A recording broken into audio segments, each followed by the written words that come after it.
Party people in the place to be, live from 58 Dream Street, we're James with the Games. It is episode 22, holy moly.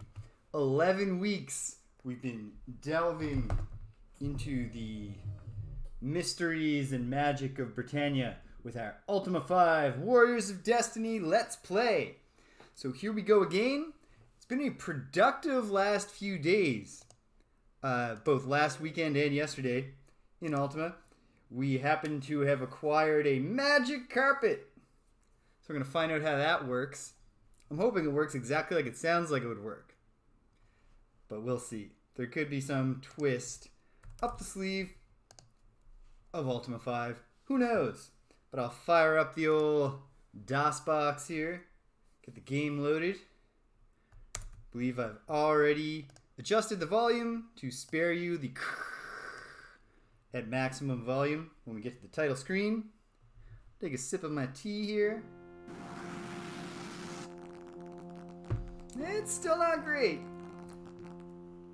BZ! Great to see you, pal. I'm doing very well. Let me give you some of the breakdown here, because there's been a lot going on in my wanderings through Britannia. I know most of the words of power. I still have 3. So 4 to 7, that's most. I acquired the magic carpet, which I'm excited about, which involved finding a talking horse. I pulled that off yesterday. The punchline was that the talking horse was in Iolo's barn. So I don't know what this jerk has been doing. Just following me around while I search the earth for a Britannia, for a talking horse. But I guess he's got to get his kick somehow because, things aren't going great with the wife who's constantly shooting him in the back. What else have I done? Because I've done things. I have a sextant, I have a spyglass to look at the stars. I know that I need to find Lord British's 3 crown jewels. I have a hint about one of them. I have an entire party at level 5. We're pretty well equipped. We are getting pretty close to getting hungry here. So I do believe step 1 is to head on over to Moonglow, stock up on food and possibly reagents. Because I think the main thing I want to do today is try out my one word of power that I haven't used yet to, I believe it's Avidus, and bust my way in to actually, before I use this, let's throw a save. Bust my way into Dungeon Covetous. I don't have any leads on Dungeon Covetous, but probably things to kill in there. Get some experience, maybe find some treasure. Who knows what we'll find. Every now and then I want to, you start missing the first person perspective. So here we go. What's going to happen? It is exactly what I hoped it. Oh, okay. That's weird. I'm going to give myself a pat. You know what? Whatever. We didn't take that much damage. You can't fly the magic carpet over the rough seas. Unusual, but okay. That's not going to stop us from getting to Moonglow. To Honesty Island, as I like to call it. It probably has its own real name in Ultima lore. I wonder if that was a deliberate choice that the magic carpet can't handle rough seas, like it's like a jet ski carpet, or if it's a matter of, what am I trying to say here? If it's a matter of, it's not coming to me. It will. Give it a moment. If it's a matter of just an oversight in the programming, because it operates fairly similarly to the ship, from a programming perspective. I too was not this game in particular, but I was fascinated by the Ultima series as a kid, primarily because of Ultima 6, which a buddy of mine had on his PC, and we would fire it up, create a character, do that opening fight against the gargoyles in Lord British's throne room, wander around a bunch, have no idea what to do. It's too complex. It's too open-ended. it doesn't tell you where to go to get the next cutscene. And as a result, yeah, we never got anywhere. But I was always intrigued by the series. I picked up get off the carpet, because now I actually want to climb this mountain with my grapple to see if there's anything up here. Impassable there, but I can make it up here, and there's nothing. Well, that sucks. Did I already come up here and like find something?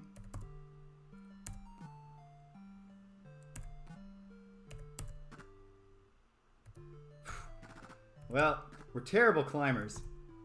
Badly injured. But that's okay. That was fun. I don't know if fun's the right word, but it was something. We learned that there's nothing there. And yeah, so we would play, wouldn't get anywhere. Then I had an opportunity to get a classic PC games collection, and it had the early Ultimas in it, and whoosh, I tried them all, bounced off them all, and now as an adult, medicated for my ADHD, I thought, give these another shot, and Ultima 4 actually got its hooks in me this time. Led me here, playing Ultima 5 for the pleasures of the viewing public, and what I'm trying to do here, and have succeeded in so far, I've consulted no source outside of the paratext that actually came with the game. You know, the cloth map that I have in PDF form, the reference card, the manual. I have not relied at all on anything else. Slow progress when you go in the trees. That makes more sense. If there's a maximum altitude for the carpet, then yeah, we gotta slow down when we get to the forest. I know that Richard Garriott, his two favorite Ultima games are Ultima 4 and Ultima 7. So I'm by and large very excited about my Ultima future here, because I really enjoyed Ultima 4. Now I'm absolutely loving Ultima 5.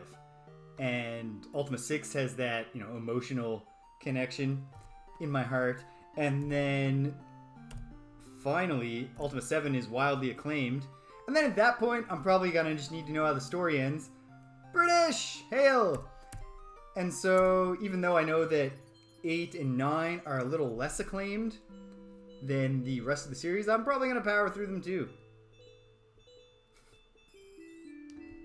Aha! Perfect. British. Things I've already learned today.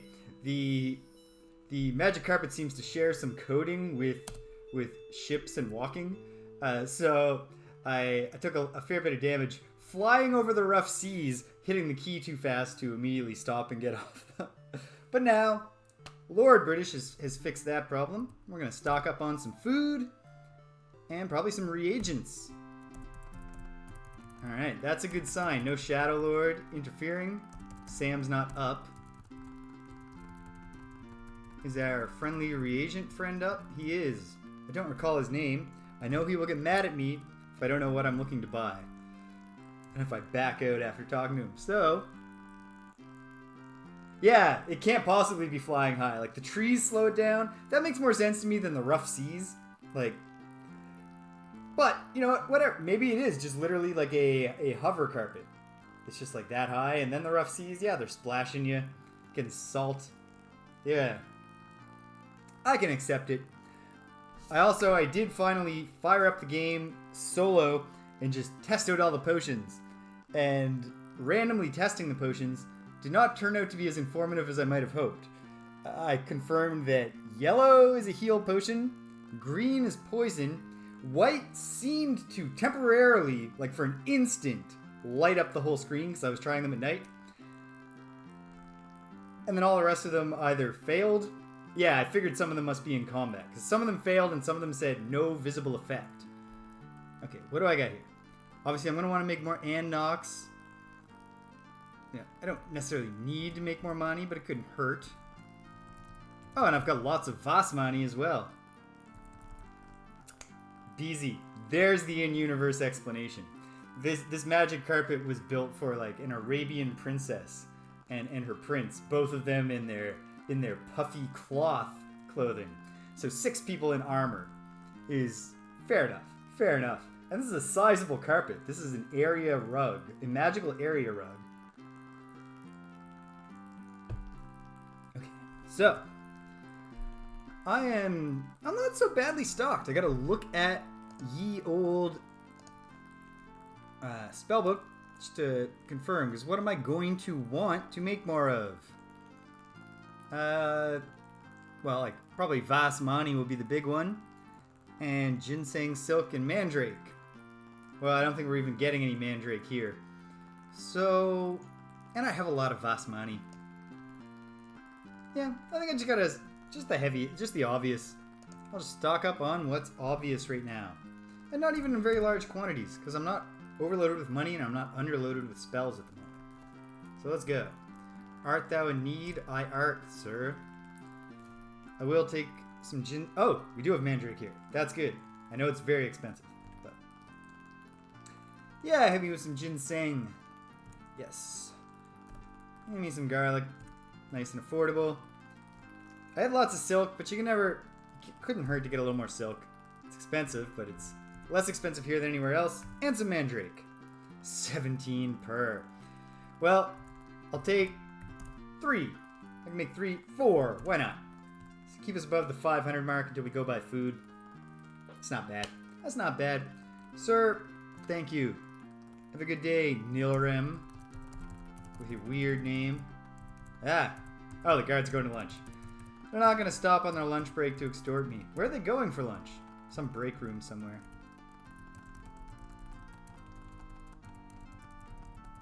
Okay, now we just gotta wait. We're waiting.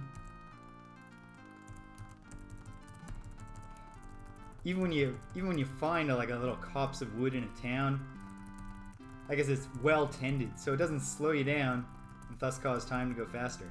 Goodness gracious, Sam. What time is it? I know it makes no sense to be so worked up about the hours. Okay, they're open. But it's just like, come on, man. Like, can nobody get breakfast in this town before work? What are we doing here, Sam? Hey, Sam. Never mind what I was just muttering. I would like some rations. Heck, I might as well take a whole bunch. I'll take 6 helpings, sir. Well stocked for food. Decently stocked for reagents. Got lots of spells. Alright. Nay, Sam. Nothing else for me. Now we just want to get out of town without getting taxed. Oh, that guy's like, come on, pay the tax. But he's not willing to break into a run for it. And so, back on the road. Back, I was going to say taken to the skies again, but I guess we're taking, like a hover vehicle. Here we go. Follow the road. Safe, well-paved road.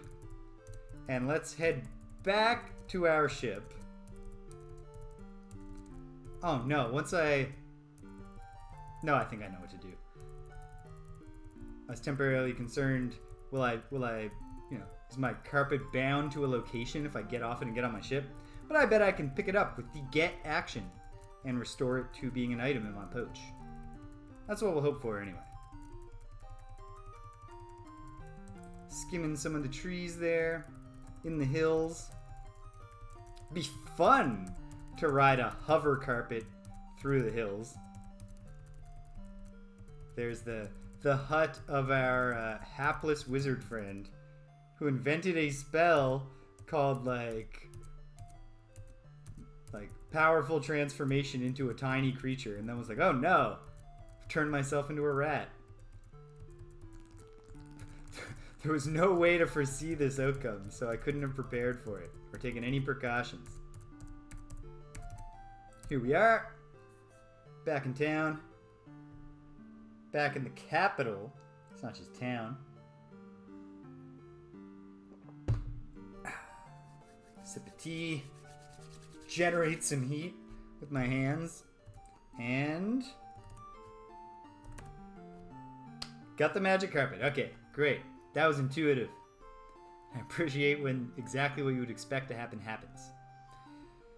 Just check everybody. Yeah, Shimino's the closest. I want to avoid a situation where there's a level up and then we get party wiped. I don't think it's likely to happen. I'll keep an eye on Shimino. And we'll get extra cautious if Shimino hits that 1600 threshold while we're in Dungeon Covetous. Let's camp, team. So we don't want to sail in the dark. Alright, here we go. Probably the most efficient way, the most efficient way would be if I stopped, yeah, I think I'm going to take a peek, see what's there. I'm curious. I suppose another nice thing to track down would be that freaking private island that I found like 4 or 5 times when I didn't have the ability to climb its mountains and haven't been able to track down. So maybe, if I bounce off this dungeon really quick and just realize, alright, it's not for me yet, then that's where we'll head. To the seas at random, hoping to find that private island. Failing that, the next step is just going back to wandering. We need to be a little stronger or know whatever this alluded to Secret of the Wisps is. Where have I wound up? What have I done to myself? I don't want to waste a gem right now. This is... Oh, there's the Isle of the Avatar. I either did not go sufficiently south to reach the north end of the mainland, or I circumnavigated the entire globe. At any rate, we've wasted our daylight. Let's camp, team. I will set a watch. I'll do it myself. Hey, team. Freaking gremlins. Alright. There's not many of them, and we have lots of food. Not as much food as I thought we'd have at this point. I didn't look at how much I had after I made my purchases, except that they were over... I was over 200. Not over 200. I was over 150, obviously. It's fine. We're not going to starve. Those things... Oh, wait. Iolo is a magical axe, though. Now, I should have had him get to work. Jana does not have a shot from there. Here we go, Iolo. Alright. Getting Iolo back on track to gain some levels. Gweno does not have the shot around that corner.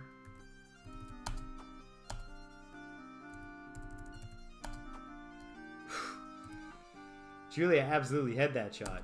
She just duffed it real bad. Come on, team. Come on. Well, Gweno doesn't have the shot. Does she have the shot on this dude? Probably not. Or maybe so. Okay, come on, Shimino. 2 shots to save our food. Didn't work. Oh well. Julia is just not on her game. Right. Corner issue. Man, come on, Shimino. Alright. My goodness. That dude is good at dodging. Not really sure what Gweno's purpose is in this fight anymore. No food's been stolen yet, though. Jana can't get in range to do anything yet. Okay, come on. Come on. That's what we like to see. Point blank. Killed. Point blank killed. Not a single crumb surrendered to the gremlins. Regrettably, none of the gremlins were carrying any money.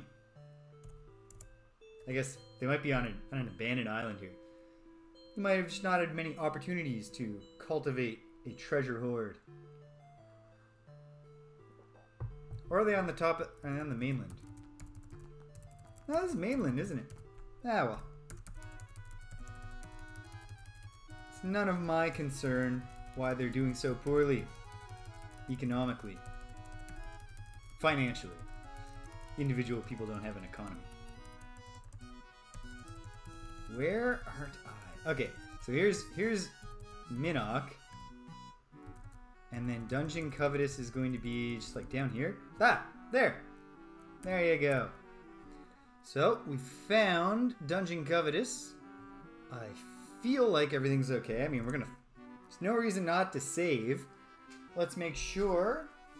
I've got my most important adventurer's equipment here. A blank piece of graph paper. And a pencil. Need them both.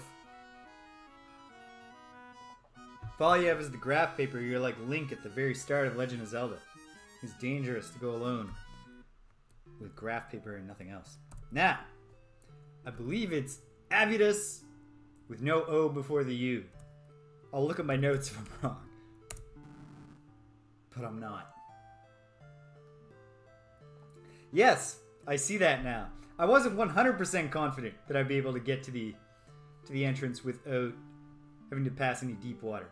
So I felt like I should get the ship. Better safe than sorry, I guess. The good news is, of course, we can just leave the ship wherever we want if we do want to take to the skies. Okay. Hopping off the skiff to the entrance of the dungeon. One last look just to feel confident that I'm prepared here. Well, yeah, this is fine.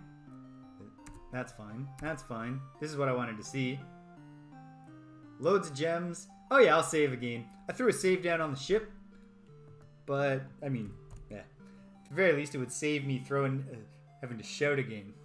Shout the word of power, maybe. You know, Avatar gets a sore throat, having to repeat. Ah, honestly, British, it's better safe than sorry, right? Here we are. What's it going to look like? So far, we've seen generic cave and worked stone dungeon. It's a worked stone dungeon. All right, here we go. Covetous. See what we can find. Only one way to go? Apparently. Nothing in front of us. Take a step forward. Let's read the warning. Probably tells me something about how this is a bad place and I shouldn't be here or something. But I might as well know the exact warning. He... Is that a he? Or is there... Yeah. He... Cray... Cry... Crypt. The crypt. Yeah, there it is. The H and the th runes, very similar. The crypt. Okay, and now that provides some clarity to earlier when I was like, what an odd vocabulary choice to refer to the dungeon as a crypt when they're called dungeons in the game text. But you're actually being precise, which, as my students know, is something you should aim for in communication. So here we go. Peeking at a gem. No, I'm not peeking at a gem because I didn't click on the DOS box window after looking at the... Ooh, neat. This is a unique dungeon layout. So let's put it down. Now, knowing that this is a crypt, what enemies do you expect? Oh, I'm anticipating the undead. But perhaps, I mean, could be anything, right? Like, you can have slime in a crypt. But I do expect undead. And I do believe that I have at least some scrolls. I should look into it. Should be prepared. Okay, 1, 2, 3, 4. I gotta leave 4 blanks. 1, 2. I don't need to leave 4 blanks. I'll leave 3. Start here. 3 across the top. Down 1 on either side. This follows the handy laws of dungeon symmetry, which I appreciate. 2 out. Down 1, 2, 3. With a jut out there in the middle. And then, because we're symmetrical, I can just do that on the other side. Very good, very good. And then on either side, we're going to go 2 out, 1 out, and 2 in. While going down again. Then Down 2 on both ends. In 3 on both ends. And then a little 3 there at the bottom. We have our exit at the top. We have a way down at the bottom, at the southmost point. We've got rooms all over the place. And I do like rooms. Noting the presence of rooms, we have fountains. I'm not going to attempt to draw a fountain. I'm going to use the letter F to represent fountains. I will then add a superscript. Bad or good or whatever if I test the fountains and find out what they do. Okay. Boom. Just like that. We never need a view gem on the first floor of Covetous again. Unless, of course, level 2 has 2 ways back up and there's an alternate first floor. We're on it. Well, no sign of traps either. So let's check these rooms out. They both have the same disconcerting head on the door. Ooh, cool. It's a cool looking place. It's got a gravestone. Snakes, which I was not expecting based on this being a crypt. Had to be snakes. I hate them. I hate snakes. No. I don't hate snakes. I'm gonna kill these snakes. But not out of malice. Just because they're trying to poison me. They're trying to envenom me. I guess, if I'm gonna be precise. The issue with snakes is not they're poisonous. That you're gonna get sick if you eat them. It's that they're venomous. They're going to put venom in you. Man. Hardy python. Or maybe it's just difficult to target a python precisely using a what am I trying to say here? Using a crossbow.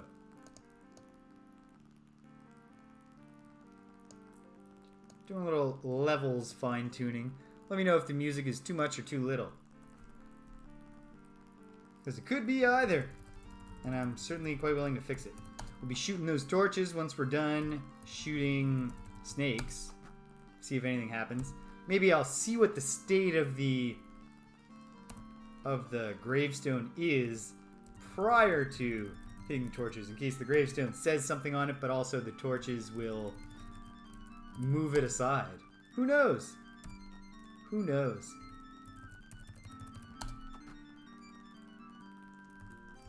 The husband and wife team ganging up to not really do a whole lot of damage to a single snake. But they didn't hurt each other or get in a fight. So, it's a successful day. My goodness. That python is pressed right up against the wall. Maybe it's a green wall. It's tough to pick the python out. I'm making excuses for my companions here.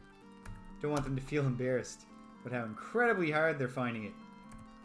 Exactly. Yeah. Great minds, British.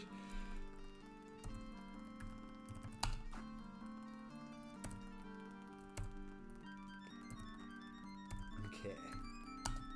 Yeah. Cornered snake. Okay. So now we've done that. Shimino, take a look at this. No, take a... Oh. Not allowed to look at things. Can I search it?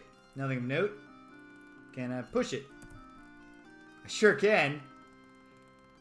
Yep. It's those Legend of Zelda instincts. Push all the gravestones. Okay, here we go. We're gonna get some treasure. There's a dead person. That's sad. Well, I mean, you know, at least they have a nice crypt. Right? Could be sadder. Shimino versus the bugs. Taking more damage than you'd expect. A heavily armored nature lover. And there's a ghost. Okay. Well, Shimino, take a step back. In fact, Shimino, you're not the point person anymore. Let's gang up on this ghost. Maybe we can kill it before it disappears. Probably not. Yeah, ghost hits a little harder. Well, I don't like the ghost's odds. It is gravely outnumbered, and ghosts aren't that tough. He's already heavily wounded. And now he's dead. Didn't even get a chance to disappear. Victory! That's a good reminder to me that you do actually get a victory notice in rooms, even though you can't just escape out of them when you're done the battle. Because I forgot that for a moment, so I wasn't necessarily expecting to reveal more enemies. Worked out just fine. Alright, no looking. Oh, whoops. You find nothing to note. There's a sword right there, buddy. Just pick it up. Two-handed hammer. Cool. Large shield. Nothing on the corpse. Although we did just quite possibly slay his immortal soul. And now let's have Iolo and his magic axe. Test out these torches. They seem to do nothing. Let's leave, team. There. Once everyone's lined up, you don't gotta worry about anything. Just mash the one button. Okay, so there's one room down. If I'm facing west right now, that means I went east, of course. So I'm gonna put a little check mark in my room indicator. And let's cross the hall.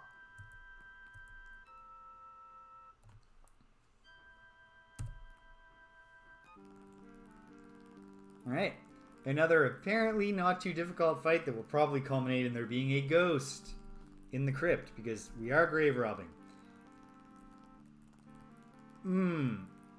Probably not affecting my karma score, but maybe I'll check when I get out of this room.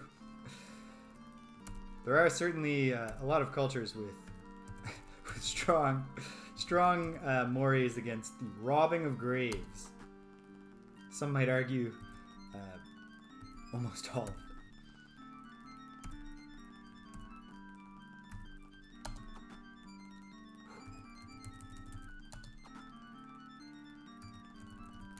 Alright.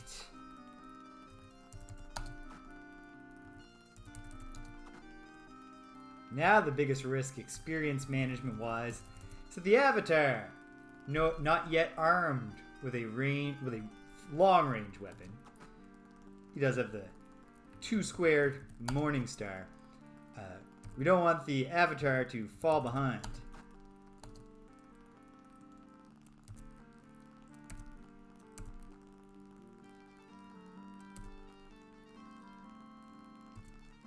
In fact, perhaps we'll have the ranged folks just hang back and let the up close and personal dudes get in there and do their magic. They're not magic. Do their melee. Okay. Oops. Sorry, Shimino. Skipped your turn. Well, Shimino's time to shine now. There we go. Oh, hey. No victory music. Well, I'll put the Avatar in position here to help. Everyone else is well. The ranged fighters are well lined up to bombard any ghosts or bugs that might crawl out of here. Bats! Entombed with a swarm of bats. That's oops, Shimino is still point person. Okay. Off point. Now everyone can get involved. You know, a ghost. Oof!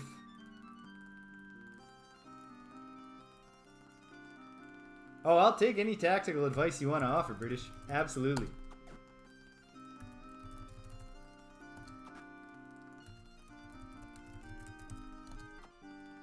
There's our ghosty friend.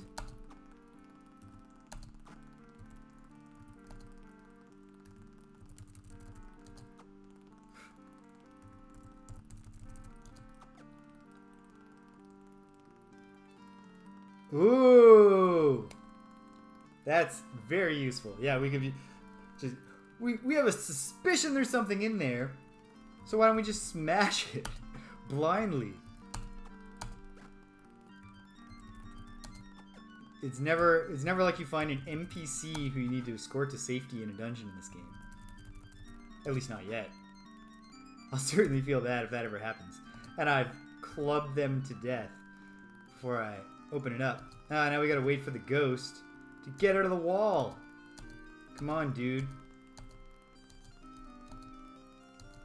Does he not see that it's boring? Oh, great. Ghost disappears. Alright, Shimino. See if... Ugh, feel bad about slugging the corpse. But we gotta... just wait. The ghost will either reappear or it will attack Shimino or someone else. And then we'll know it's on the move.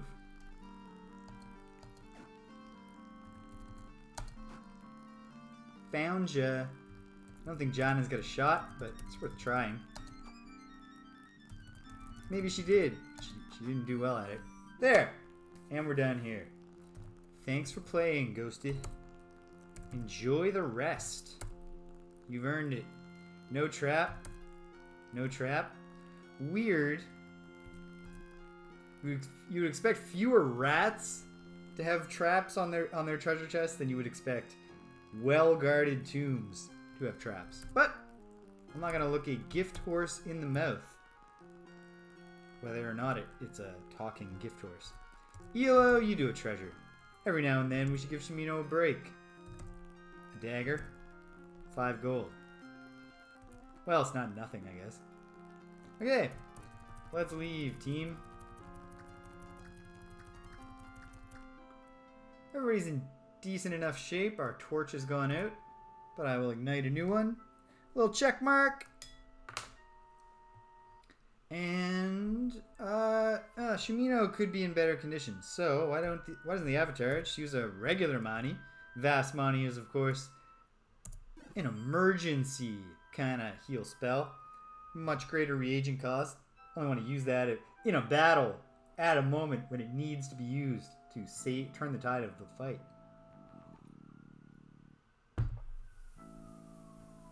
Alright, here we go. The southeast of the entryway crypts. I'm going to wager... Oh, right, Vast Mani can't be used in battle. Okay, so it's not to turn the tide of battle, but it's to get back on your feet when you're really messed up. It's not something I'm going to use on someone who's at like 70% hit points. Here we go. Oh, shocker. In this very symmetrical dungeon, we have a repeating room design theme. Ghost disappears. There's a ghost? Who would have thought? Only someone who has played an RPG before and saw what the other two rooms were like. Can Iolo make this shot? He can. And with aplomb. That was a very good shot. One hit kill on a snake. Iolo's going to get back in the game experience-wise here.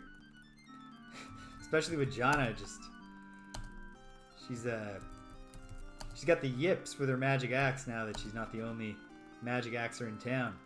Yikes. Well, Jana didn't get poisoned by the venom spit. Neither did whoever just took a hit.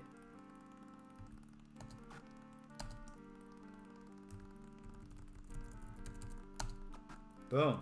That snake was not hugging the corner. And Jana's back on her game. Like to see that. Oops. That's not Iolo's fault. That was my aim. And there's no reason for your aim to go wrong when you're under no time pressure and you're just selecting a square on a grid. So that's not my finest moment. That's gonna happen now and then. You're gonna get into the zone. Just want to keep on hitting buttons. Okay.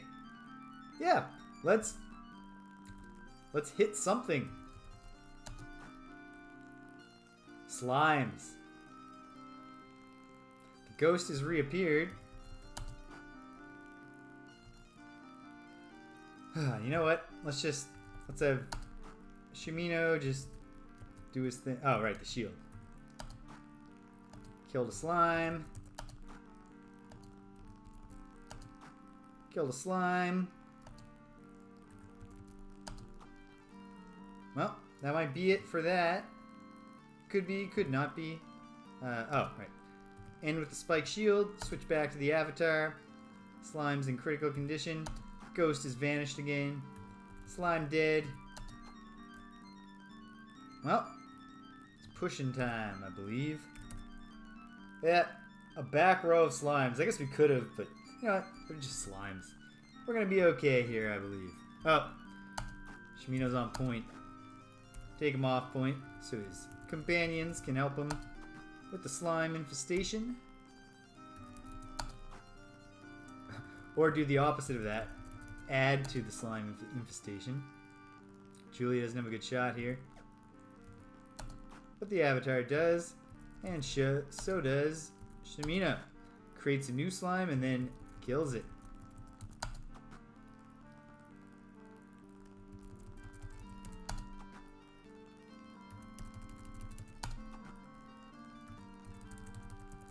Doubt I can make this shot. Nope. Hardly matters. More than anything, we're just waiting for the ghost to show his face.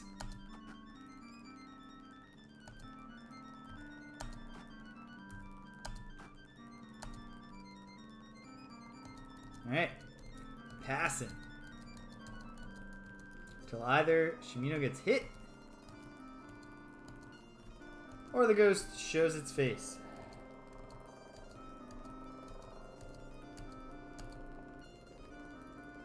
See it. It's hovering right over its own body. Probably a common place for ghosts to hang out. It's realistic, right? If I was a ghost, I would just be primarily concerned with making sure that my body was still chilling. Probably actually it's that the ghost is bound to its body. Not that it's particularly invested in the fate of its body now that it's not in that body. But who knows? Maybe the ghost really, like, in life, its favorite thing was its own abs. Terrible news, Mr. Ghost. You can't take those with you, and you can't leave them behind either. You know, we have, humans have done some remarkable, yikes. Sorry, Shimino. Cadaver preservation work in history. I'm not aware of any mummies that have abs, though.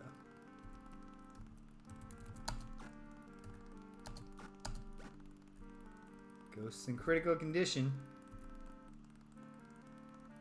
Well, probably not a bad tactic to flee into the wall, but frustrating for anyone trying to kill that ghost.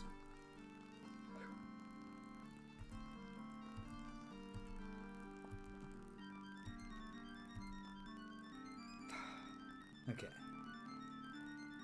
What's the plan here? I guess the plan is everyone backs away. Oh, ghost fled. Okay, he's not bound to his body.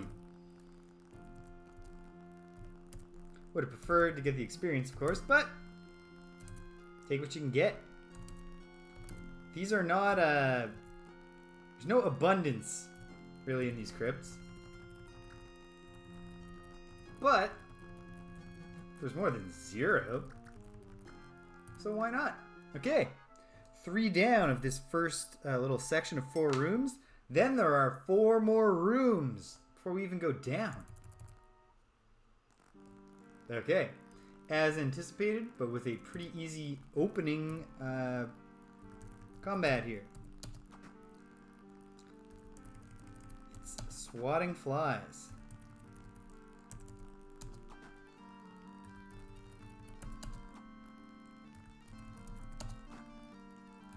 Whoops. Wasted Shimino's turn. That's okay. Oh, speaking of wasting turns, I had a very frustrating monster train experience today. I was just cruising along. Things were going well. It was the boss. Like, not a boss, if you're familiar with Monster Train, but just the final fight of a normal battle. Final enemy. And it made its way in. And it was on the second floor. And I got my hand and I looked and I was like, I just got to put the Titan Sentry there, and that should actually take care of the whole battle if he's there. So I pressed A to select his card, and it ended my turn for some reason. And then I lost because I did nothing on my turn. It's frustrating. Don't remember ever having that experience in Slay the Spire. My personal favorite. Giant rats this time around. Can't hurt to smash them through the walls because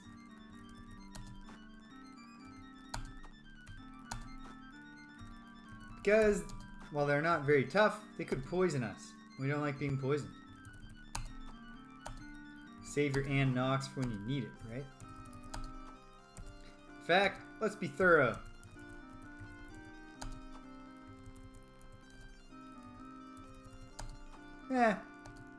Thorough enough. Alright. Avatar's in position. I might as well move Jana around. Yeah, easy. It's an essential strategy, really.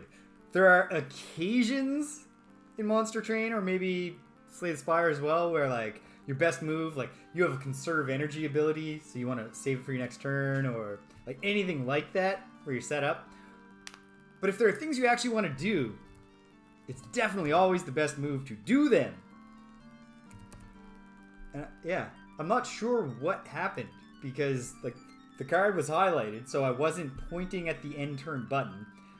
It's extraordinarily unlikely that my muscle memory accidentally pressed Y when I meant to press A, because I have put a lot of effort into training my brain to know where the A and Y buttons are in a Nintendo style 4-button array. Who knows? It's a mystery. It's a secret to everyone.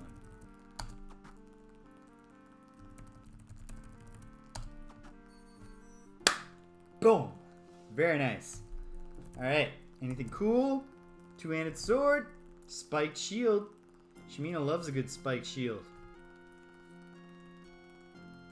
And some money. Boom. Oof. That bottom one was 2 coins off his eyes. Kind of grim to steal those, but what are you gonna do? I mean, what we did was we stole the coins off his eyes. What's he going to do? Nothing. Just gonna lay there and take it. He doesn't have the fortitude to stand up for himself. Oh, that's not fair. He's dead. What's he supposed to do? I should be ashamed of myself stealing from the dead. Now, as a general rule in my own life, when I'm in a crypt, on the occasions that I've had to delve into a crypt, and I find a fountain, I don't drink from it. Not even just a little sip to test if it's poison. But who knows? Yeah, I'll drink. Had to happen eventually. A healing fountain. Love it. There's almost no reason to even check this one, and yet I will. Great, they're both healing fountains. Quality crypt. And you know, in real life, I'll never know if the fountains in the crypts I go in would heal me, because I'm not willing to experiment with my own hit points. I like to keep my own hit points as close as possible to maximum. Alright, so we're heading eastward. So this is an array of 2 rooms in a row. So I don't anticipate that this one will just look like the other 4 we've been in. But you never know. No, it's pretty straightforward looking. Presumably there's some ghosts in here.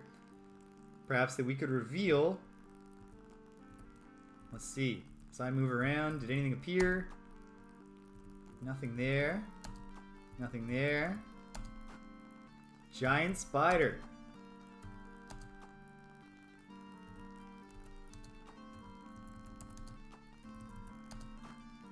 Heavily wounded. And killed. Very nice. Alright, keep at it, Avatar. What? Hit? No, I know what's happening. I'm being hit by a ghost. That's fine. Until it appears, or until it does a lot of damage, I don't need to think about it at all. Alright. Oh! The pythons can spit out of the grave. Okay. Well, it failed to poison me. But let's take a step back. And let's get the crew in position to... Oops. You're spitting in nothing there, pythons. Get everyone in position to unload. Alright, Gweno. I'm going to highlight Gweno long enough to... Oof. Get her absolutely... Alright, there's a lot of pythons. Lots of pythons in there. That didn't go well at all. Okay. Okay. Oh, in fact, yeah, lots of us are... Okay. Okay. It is what it is. Shimino, you're on point, buddy. Reveal the pythons. Step back so they come out. Relinquish control. And let's get to work. Great job, Julia. The Avatar can't do anything so they come forth. Gweno's all messed up, but you know what?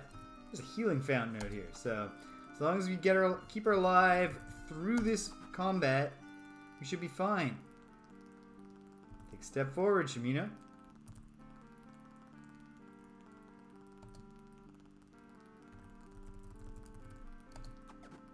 Didn't have the angle. Didn't get the job done there. Iolo. And Gweno. No. Oh, the Avatar needs to step forward. Shimino's taking a little damage. He's a little poisoned. But it's okay. Would have been best if that hadn't happened. But it happened.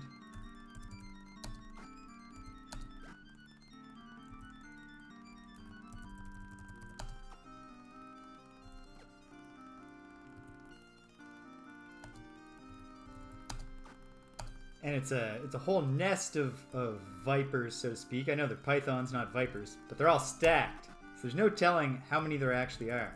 Hopefully not infinite. I would bet against infinite. I guess we'll find out if the stream ends and we're still killing pythons. Nope. It's the last one. Great. Now there are probably a lot of giant spiders up here. So let's get Jana out of position to be mauled by spiders. And let's have the Avatar nobly take on the task of being on the front line. I'll just... Yeah. Might just as well. Spiders can't spit their venom out.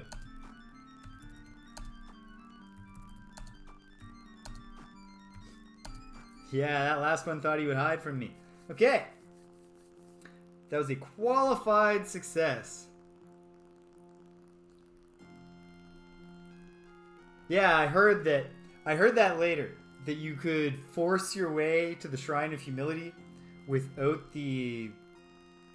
I've forgotten what magical item lets you actually get there without the infinite waves of demons. But that there is an actual exhaustion point for that horde of demons. Okay. Rooms stay cleared. So this is exactly the kind of situation where Avatar is going to very nobly cure all his companions before himself. The virtue of sacrifice. I'll keep the poison in my veins a little longer to get it out. What? What? Cast and knock. What? None mixed. Oh, I was just missing the prompt. Okay, well geez, that's extra noble, because now I'm going to have to take poison damage. So we gotta go out. Ah.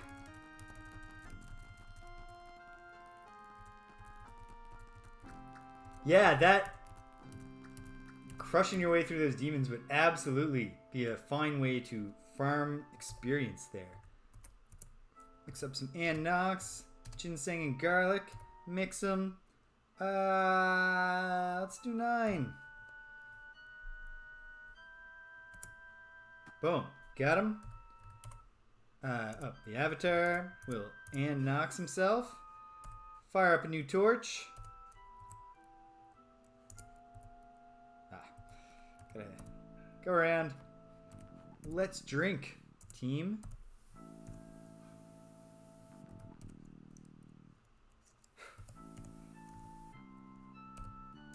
Trying to get into a flow here. But I failed. The whole thing was just clumsy key sequencing. But we got it done. Now, I will say that in Ultima 4, I never ever once felt the need to farm experience.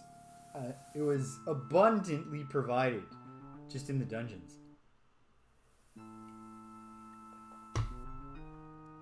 Helps, of course, that you're not... There are far fewer enemies who can overwhelm you once you've built up a party in Ultima 4. The stat range of monsters seems a lot narrower. In this game, like, dragons are serious business. So I guess we can assume this is the tomb of a slightly more important person than the first tombs that we busted into.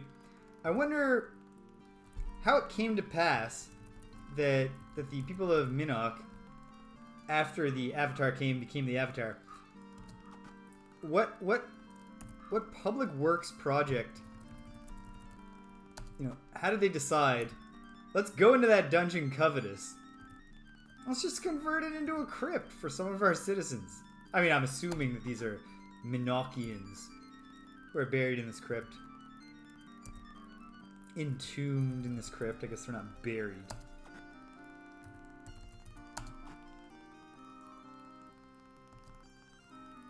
The cat's sounding real sad in the background, but this time I am steeling myself to remember that she actually makes her sad sounds when, I think, she is yelling at mice that she thinks are there, even though there don't seem to be mice in this apartment.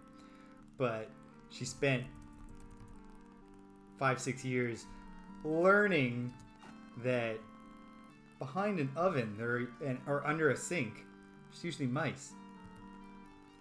And likewise, having never had to fend for herself, I think her instincts are, she's got the instinct to catch the mice, but not really the instinct to eat them.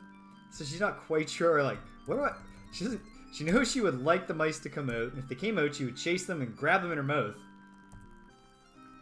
I don't think she has any idea, I know she has no idea what to do next. They've both caught mice before, both my cats, and they're just, at that point, they're just like, I'll just carry this thing around for a few minutes, put it down, and they'll run away.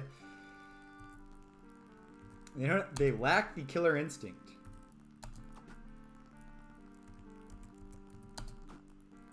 Oof.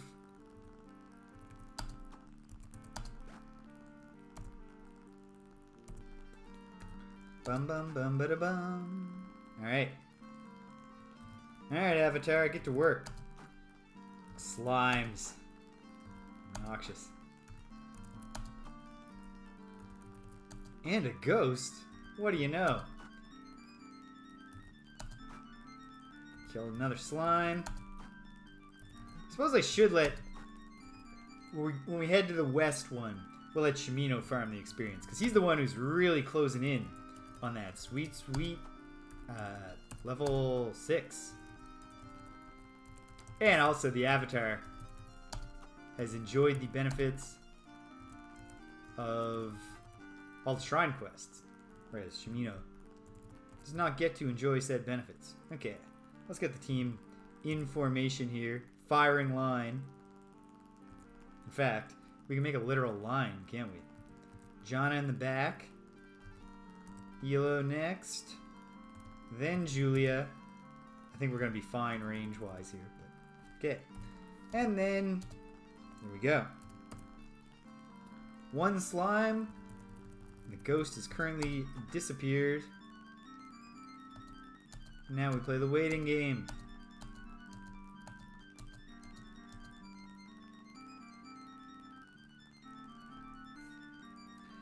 Yeah, a lot of firing lines in the rooms in Ultima 4 especially, because you have 8 characters and you enter a room in a corridor. What else are you going to do?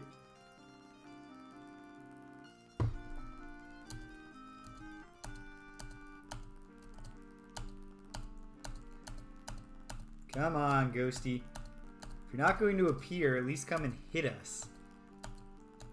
Make it sporting. Okay, fine.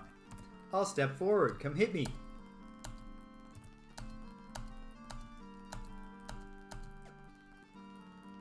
That's what I wanted to hear. Okay. We haven't hit it, but we know where it is.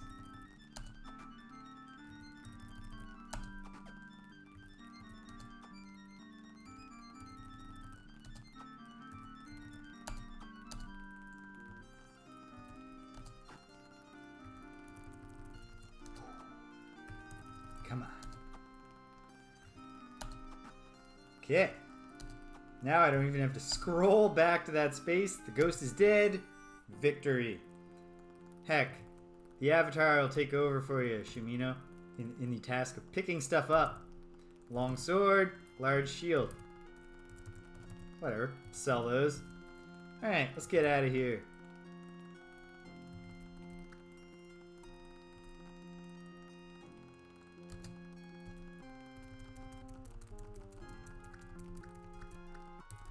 And out of here. At least we're, in this formation, we're unlikely to pile up, even if someone's dex gives them a second turn for someone else. By and large, I think it's great that it doesn't skip your turn if you accidentally try to move in a direction you can't move in, like it did in Ultima 4. But during the specific experience of navigating everyone out of a dungeon room, it's a little suckier to not have the skip turn. Because you want to turn your brain off, just mash that one key. And yet, you can't. You can't just do that. Oh, what do you know? It looks exactly like the corridor on the other side, except we entered from a different position. Okay. Let's find out what's in there. Skeletons! Oh, I said I'd let Shimino farm some experience.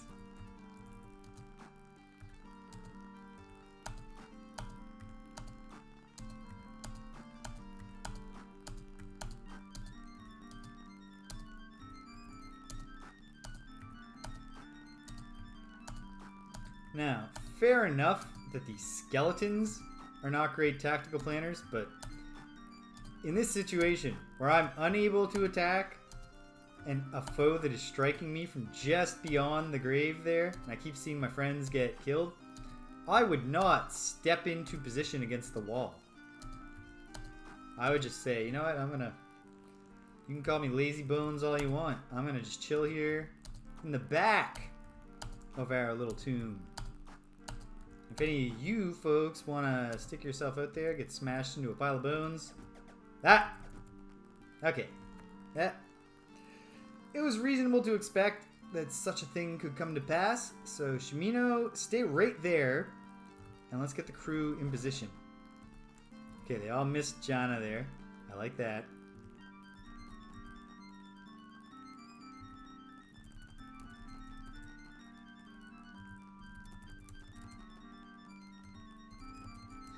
Good thing the skeletons don't know about pushing.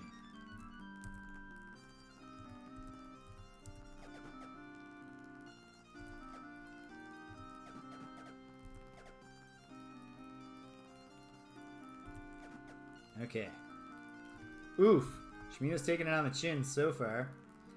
I'm going to let him take it on the chin a little more, because if we can preserve our money, we might as well.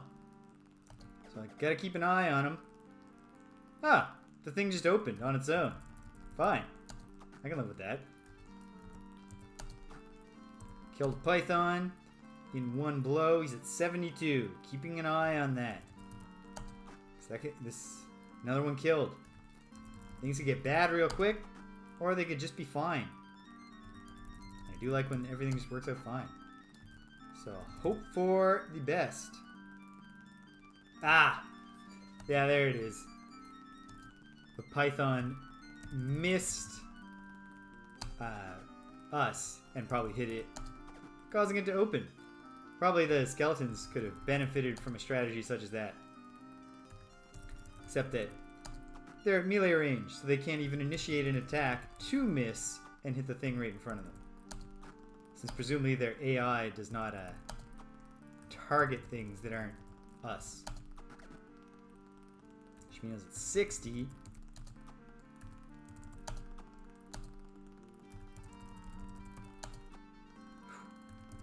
Come on, team. There. Okay, there's at least one skeleton still alive. That's fine. Get Julia out of the way here. The Avatar will take the front line against the skeletons. Or skeleton. Oops.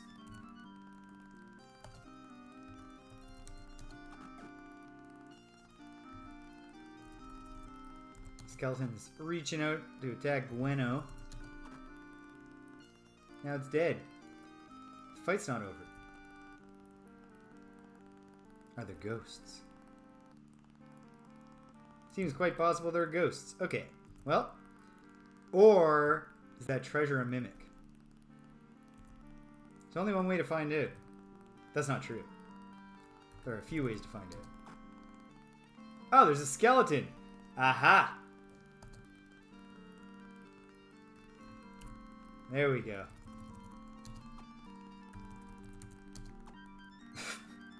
Come on, team. Ah, he doesn't have that shot. Alright. Okay. You know what? Jana, take care of this. Victory. Very nice. The Avatar himself will open these treasures. Was false positive. Okay, here we go. Throwing axe, 30 gold. Not bad. A key, 2 torches, some food. Oh, what? Can't have any gems? Things I actually want? Oh, well. Oh, no. Oh, right. Some of these are the skeleton chests. We've got a big pile of chests here. Nice. Small shield. Quarrels. Love to see it. Some gold. More treasure. Gold. Key. A torch. Food. Keys. Food. Short sword. Leather helmet. More gold. Keys. Torch. 2 food. 36 gold. 2 torches. 1 food. And we're done here. Alright. Let's retreat, team. Oh, you know what? Should have cured the Avatar before left the room. But that's fine.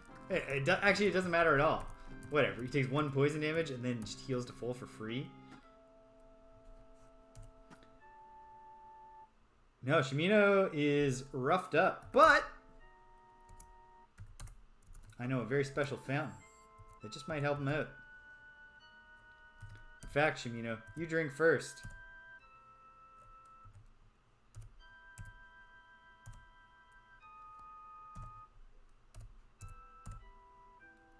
Right. Okay, here we go. Time to get to the final room, which I'm going to predict is going to look exactly like all of the other West End tombs. There's only one way to find out for sure.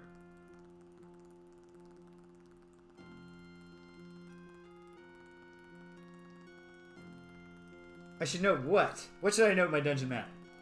British? So I'm not 100% sure what your pronoun refers to there. I did forget to put my check marks for the rooms that I've cleared. Oh, yes, I did note that. It was the first time that I ever got to use the H superscript for a fountain healing. Because I think every other fountain I've drunk from was either just water or it was poison. So neutral or bad. And I found a good one finally, which is nice. Get to work. These lousy skeletons. Be great if there are no pythons in here.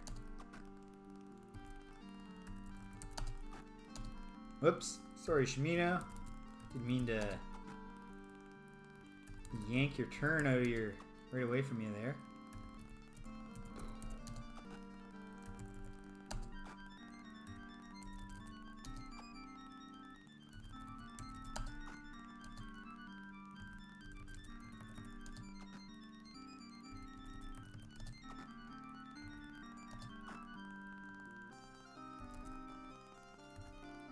Yeah, that'll be something to keep an eye on. I found one quarrel refill, which is not a ton here. I mean, quite frankly, I could clear this room and then hop my carpet, go back to Britain, and rearm, come back. Because floor 1 will be cleared. And check everyone's experience, all that good stuff. We'll see where we're at. We'll check the ammunition stock once we get done with this.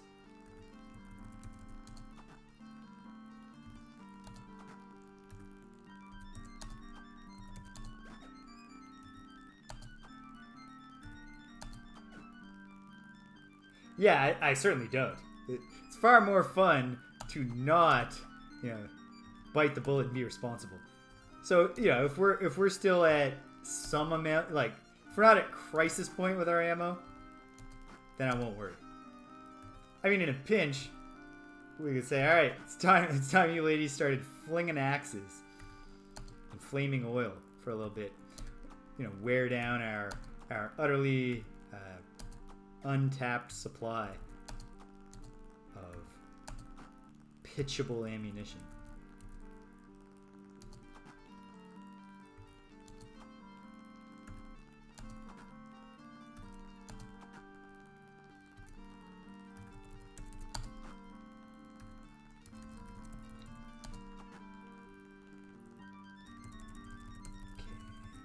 Oh, she does have range. And she nailed it. It's in critical condition. It's trying to flee.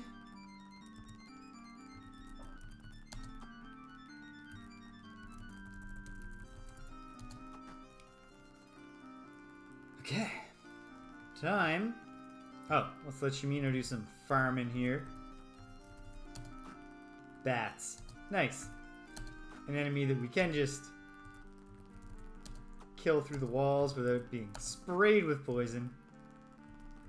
Maybe our ghost friend will poke his head out.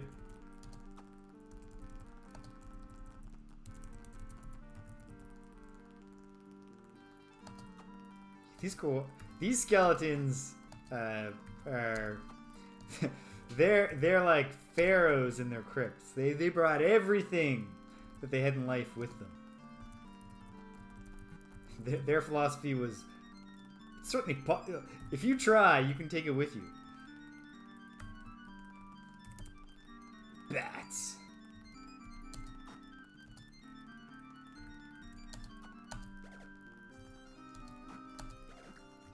Oh, I see what I've done here. Why does it keep...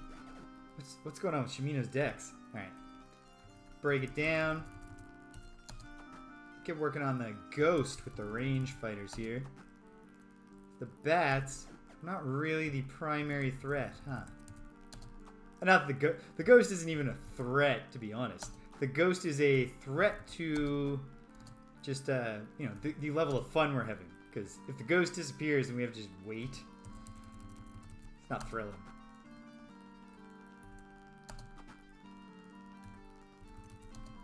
No range there.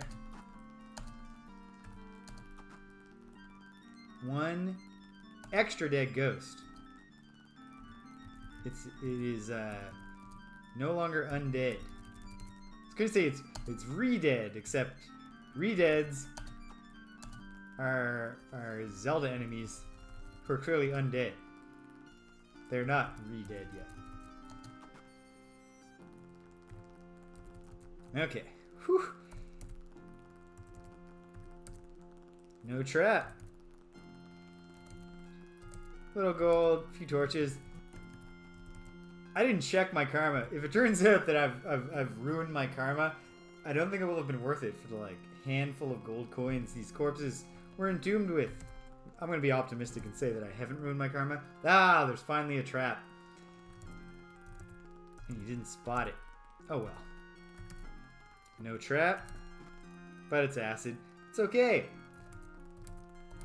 One and Nox and one sip at the fountain, and we're laughing. No trap. This one's actually not trapped.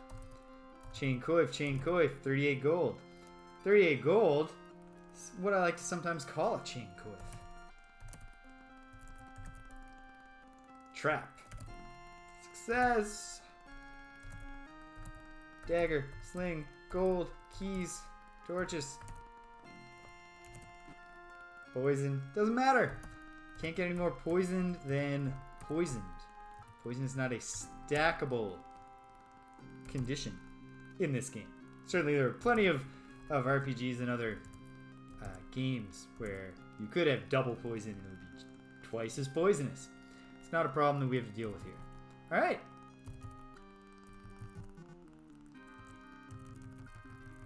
We're out of here. We're out of here.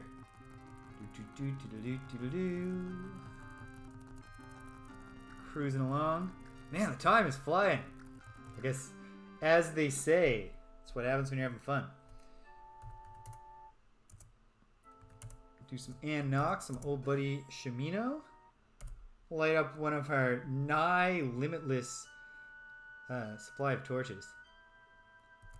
Does not, you know, if your child is coming of age in Britannia, you do not encourage them to apprentice under a torchmaker. The jobs aren't going to be there, kid. People in Britannia just get their torches by beating up rats.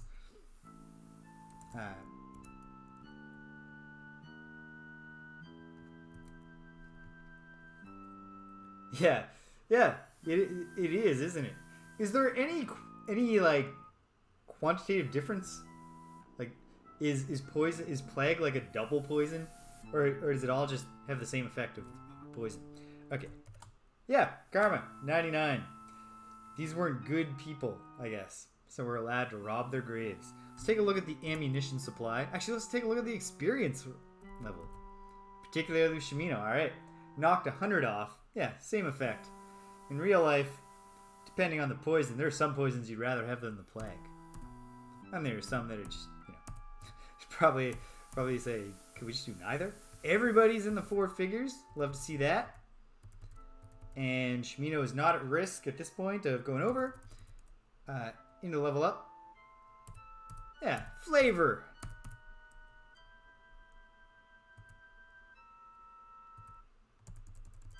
No, I wasn't looking to check my spells. I was looking to check my ammunition, which is armaments, of course. We have 59 arrows, 69 quarrels. Nice. It's not bad. It's not bad. It's good enough to descend a level and see what's going on level 2 of this crypt. Will the architecture be as straightforward? The floor plan. Here we are, right off the bat.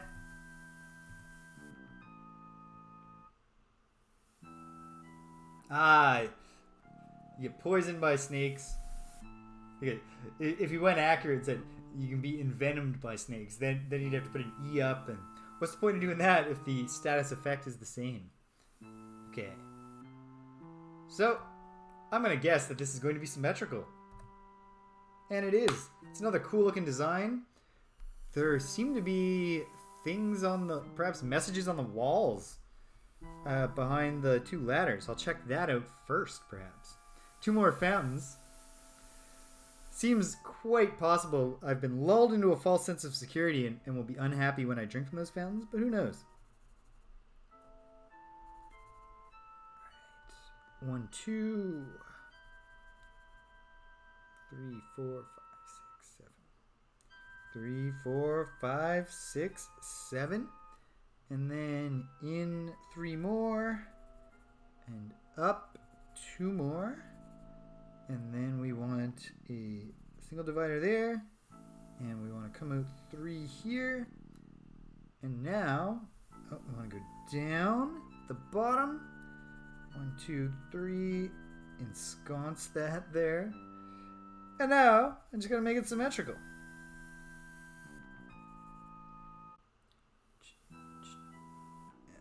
So, yes. Perfect. And then that will go all the way up. Over 2. Down 1. All the way over. This here. This here. I've got the walls. Got the fountains noted. I've noted the rooms. Actually, no, that's not true. I'm noting the rooms. Get my tents right there.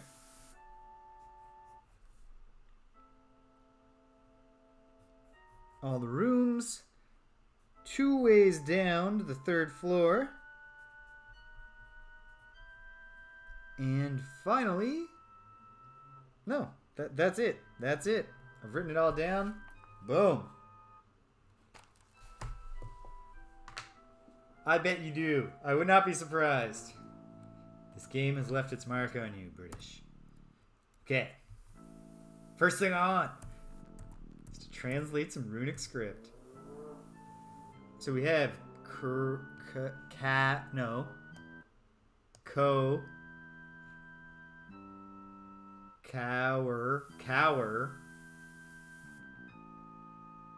Is that correct?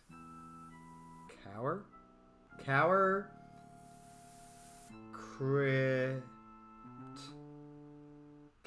crypts? No, lower crypts. The L is actually not at all similar to the C. I don't know how I got a C when I looked at that. When I then went immediately down to recognize. Ooh, well, then you got something to look for.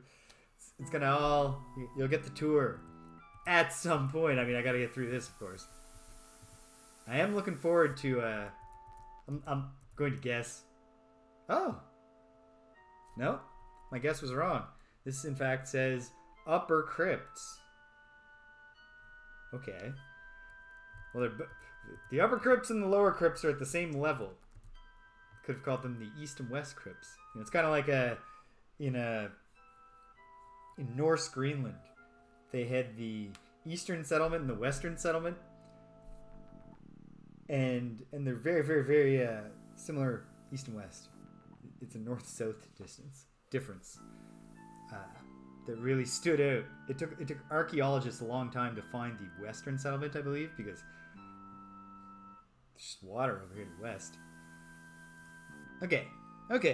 Well, we should do rooms. So let's do the single rooms. You know what? Let's test the fountains. Save ourselves. You know, if this is another healing fountain, it'll save us a trip back up. Yes. One of those ladders could just be longer. One of the ladders goes straight down to the 4th floor, and one of them goes to the 3rd. Or even just the 3rd floor is slanted. It's like one of those rooms where person in one end of the room looks really big. The optical illusion rooms. Alright. Yep, I'm not going to make my companions test the fountain. It's another good fountain. Man. This is a comparatively friendly dungeon. No need at all to check this fountain, really. I don't think there's a second type of good fountain. But hey, great. This is lulling me into a false sense of security, right?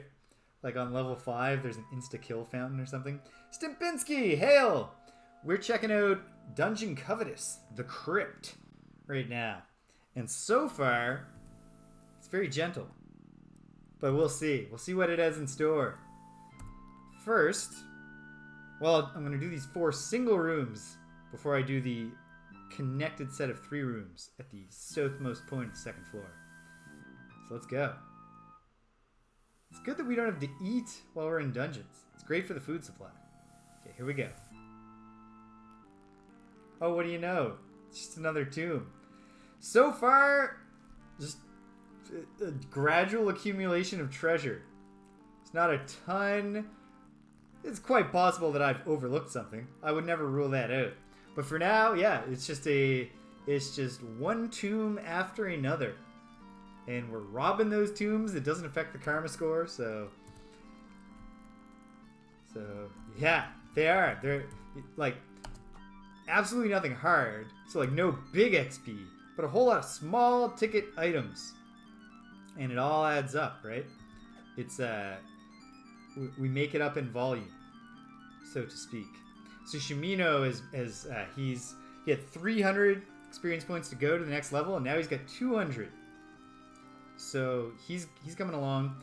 I'm letting the Avatar and Shimino take turns bashing whatever inside the tombs before we open them. Alright, here we go. Come on. Iolo's got a magic axe now. I don't know if you were around when that finally happened. We have the magic carpet. I completed the obnoxiously the obnoxious find the horse quest when you chase down the conversation chain to discover that it's in Iolo's barn. Dude.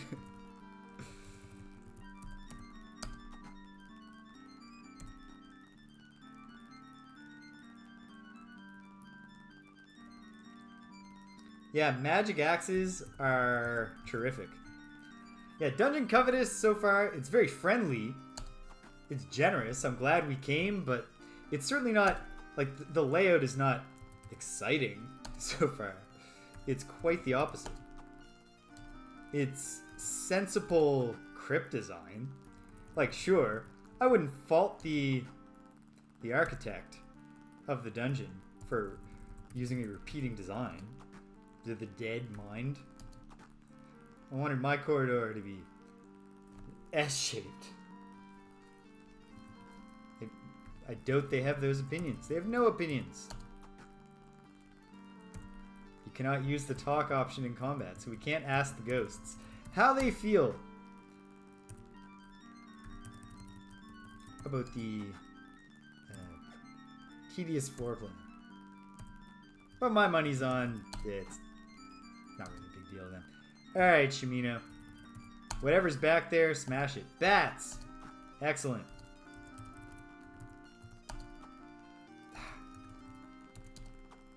Huh. Okay. Now we got a bat.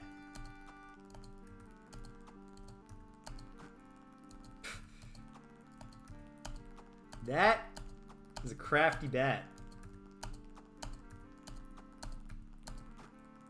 There. And then his luck ran out. Important items? Heck yeah, magic carpet. I think I got the sextant and the spyglass after the grapple, although I haven't figured out what to do with them yet.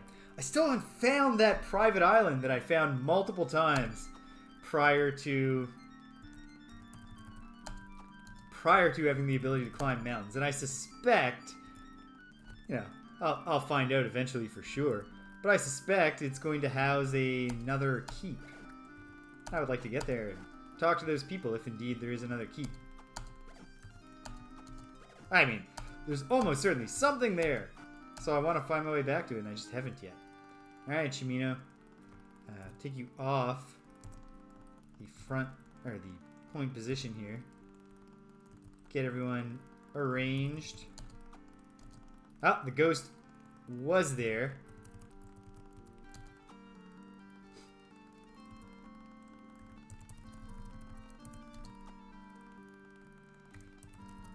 Fair enough, it's hard to hit. Oh, did it move? It had moved. Well, I bet. Yeah. There we go. Barely wounded. Oops. Caught myself before I deliberately aimed at Shimino's head there. So you owe me one, big guy. Restrained myself from bludgeoning you in the back of the head. Now I'm calling in the favor. Ah!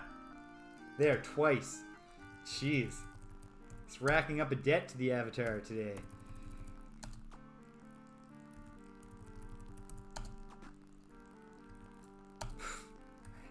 Next time, I will remember to take a single step forward with the Avatar instead of trying to take aim. Ah, doesn't even matter. We're done.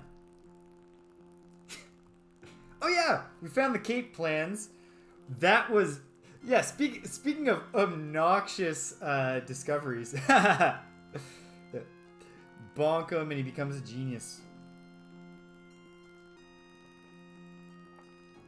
Speaking of obnoxious resolutions to mysteries, when the HMS Cape plans that Master Hawkins lost were just in his filing cabinet. Like, come on, man. You've got people his employees are burning themselves badly in explosive experiments, trying to come up with an alternative to the magical rigging of the HMS Cape. And just right there. It's right there behind you.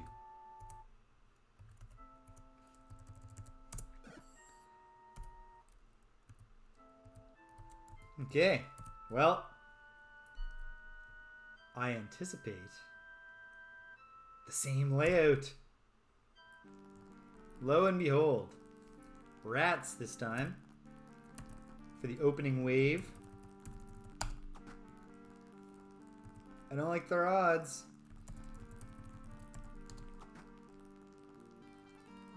Yep, just free experience. That's all this is. That's it's grim, I think, to be charging into battle with your entire family, and your opponents are just going, oh hey, sweet, you can farm some XP here, won't even take any damage. It's gonna really have a negative impact on your battlefield morale, especially when you oh hey, they're right. We're not even gonna get out of our alcoves. Most of us. Skeletons. Makes sense for there to be skeletons in the crypt. Actually, come to think of it, it's the strangest thing to have skeletons in these tombs, because obviously this particular crypt was designed with single occupancy tombs in mind. How did those skeletons get in there? Whose skeletons are those? Like, how would you possibly miss that? Like, as you're closing up the tomb, oops, there's like 7 skeletons in here who are just entirely separate from the person we're actually meant to be entombing.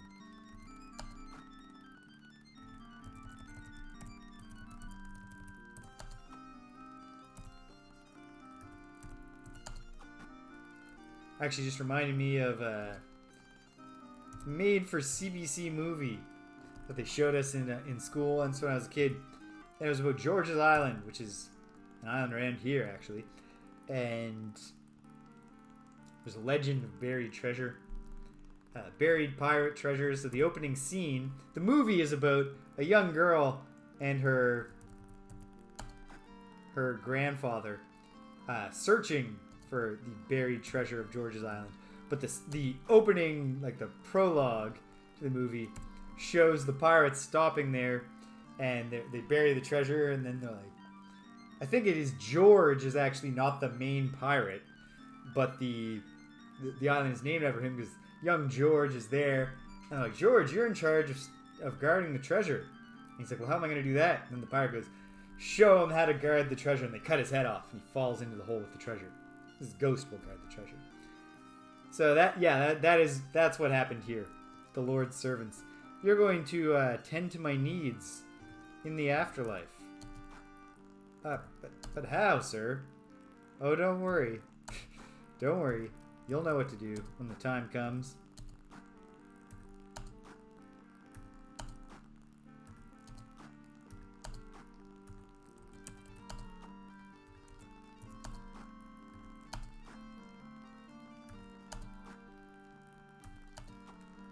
Boom. Rattling them bones.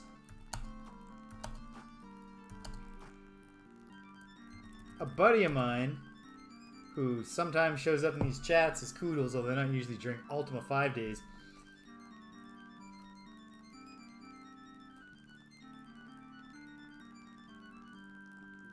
Right, of course, yeah. They sealed these precisely because they're just overwhelmed here. An attack script for Foundry VTT. I'm intrigued by this, Stempinski, but also require more explanation to fully appreciate what you're telling me. So please, if you're willing to share more.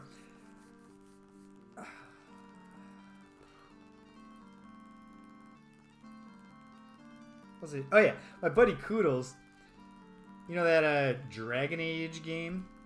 I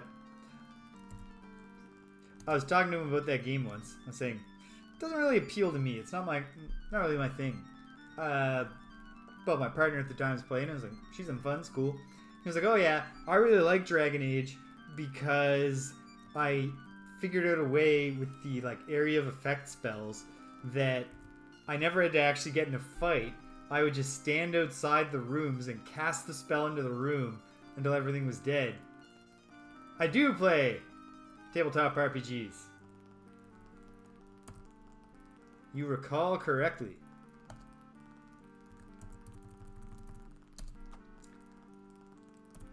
Yeah. So so Koodles was all. I love. The thing he liked about the game was that he never had to participate in it.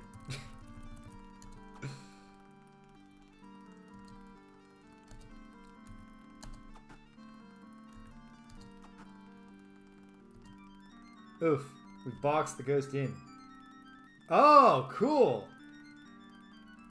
I've never heard of... Like, I think I have heard of Foundry, but not to the extent of knowing what it was.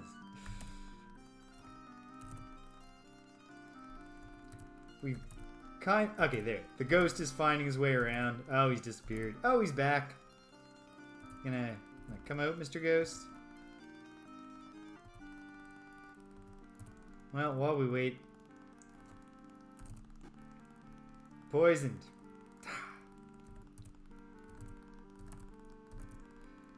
Alright, so what does your attack script accomplish in Roll20?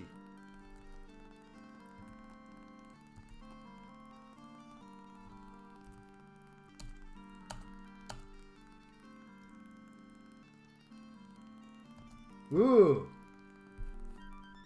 That sounds fun. Pirates in the Caribbean? Perhaps not of. Or perhaps of. Come on, ghost. Are you kidding me? You're just gonna hide in the walls?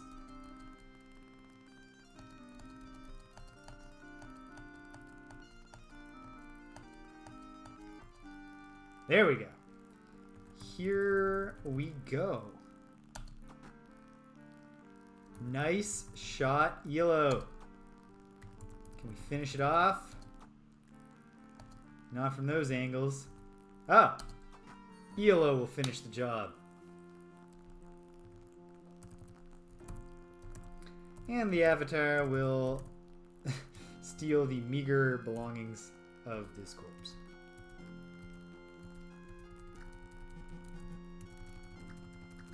And we're out of here. Oh, wait. No, we're not out of here.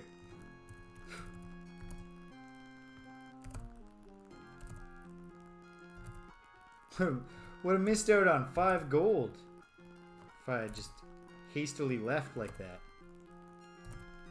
15 gold. Okay. Cure the Avatar. Probably running out of both mana points and Nox mixtures. But that's okay. I have more ginseng, garlic, and we... Okay. First, the basic stuff. You read stats from the evolved characters and determine if it's a hit or miss or crit or crit fail. Also determines damage and reduces armor. Most importantly, it automatically removes the Oh! Yeah. That's a handy script. That's getting a lot done for you. There's been a part of me that thinks, for our Gloomhaven show, like, I know a little Python. I could probably whip something together that would be a little more efficient than the app for my own purposes to keep track of hit points and stuff, but I'm a dilettante. I take on too many things. I can't try to learn that specific application of coding right now. Shimino doesn't even really need this fountain drink, but we'll just have him do it. Alright. Prediction. It's the westward oriented tomb shape. Called it. He knows what he's talking about, folks. he can detect extremely simple and consistent patterns.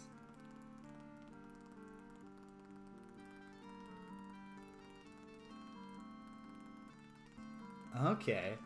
Does your script... Does your script achieve a workaround for that? Or is the trick that... Does that tricky part remain?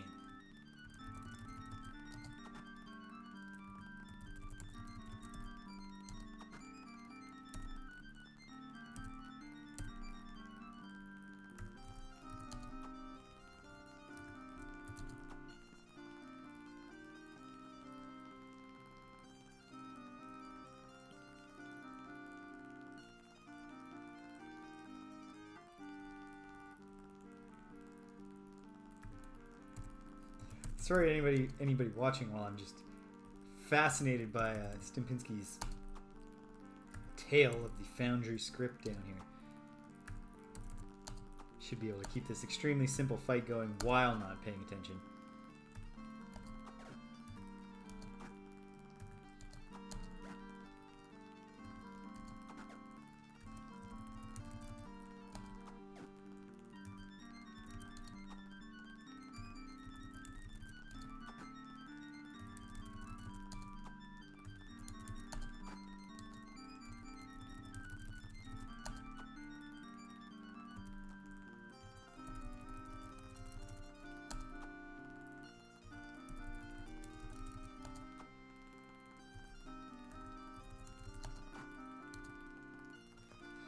Alright, Shimino.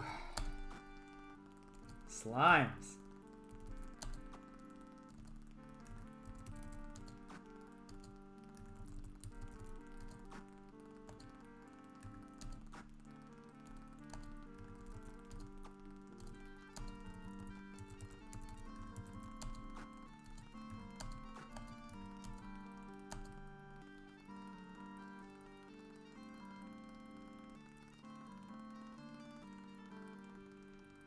Oh, holy moly. That sounds like a really rough coding environment to work in.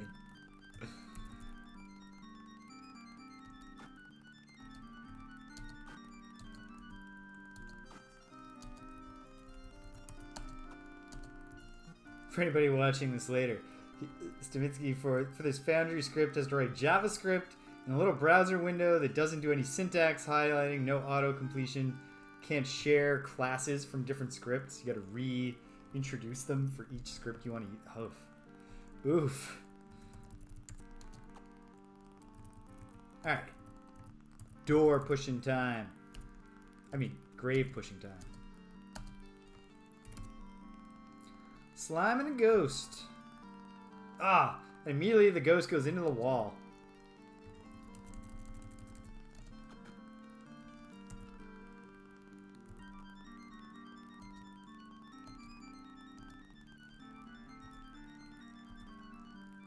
Ha! Frankly, it would have been better tactical work. I bet. Because, like, especially without the syntax highlighting, trying to execute something in JavaScript, you know, like, I would imagine just ironing out any, like, kinks in the code would be a lot harder that way. So congratulations on succeeding with this. So what game, like, is this a D&D campaign? Like, are you doing 5th edition or Pathfinder or...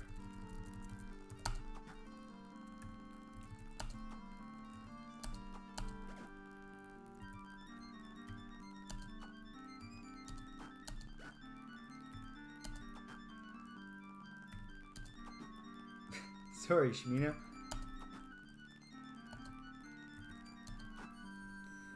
Avatar gets the job done.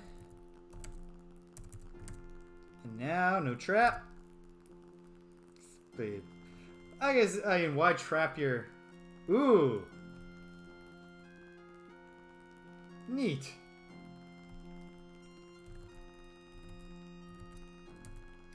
Yeah, fair enough for a homebrew RPG system to be fairly simplistic. 'Cause even like a really, you know, like D&D 5th edition, that's a pretty simple RPG.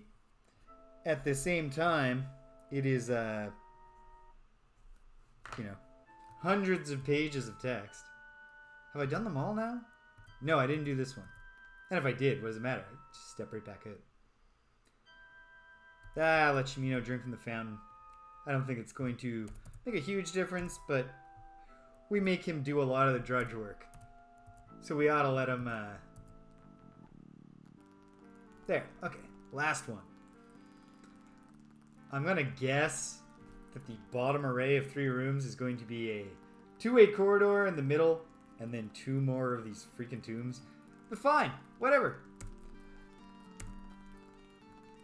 Every Ultima day can't be a magic day of exciting discoveries and exploration and fun conversations with well-written NPCs. Sometimes you gotta just grind in the dungeons. I mean, I suppose it's not grinding since I'm just doing single instance battles that will never refresh. So in this simplistic RPG system, are the character classes or are y'all just pirates?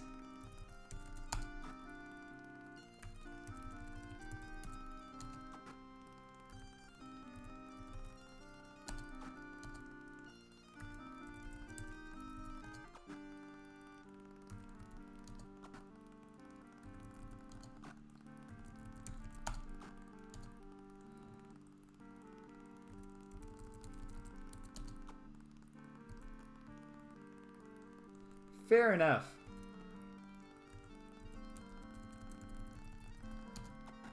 And then probably, I guess the system would no longer be simple if, like, you had, someone had to be the midshipman and someone had to be the up.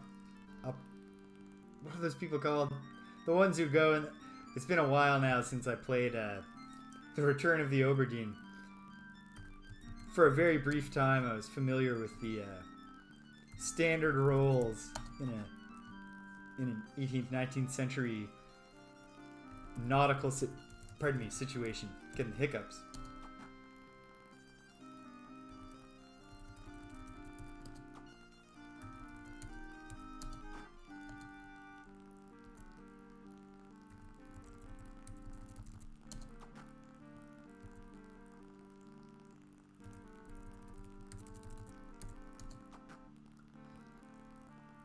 Cool. Are you doing like a historical pirates, or is this fantasy pirates? Are there ghost pirates and krakens? I suppose in a sense, since giant squids are real, krakens arguably exist.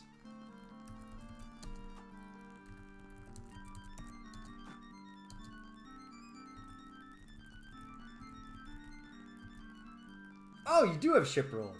The purser. I don't remember anything. I believe there's definitely a purser character in the Return of the Oberdeen. I couldn't tell you a single thing about what they do in the story anymore. Rats. Nice.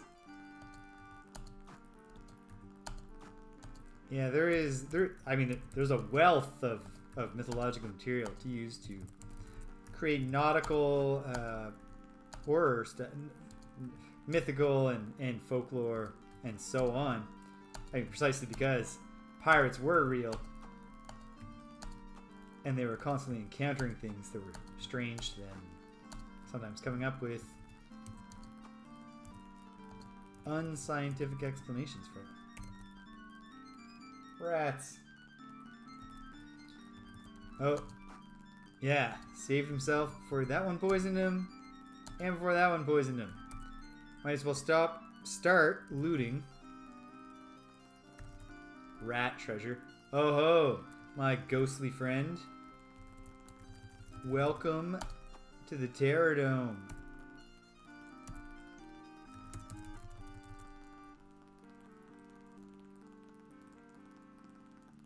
Oh, that's awesome, Stimpinski. I tried to convince a buddy of mine.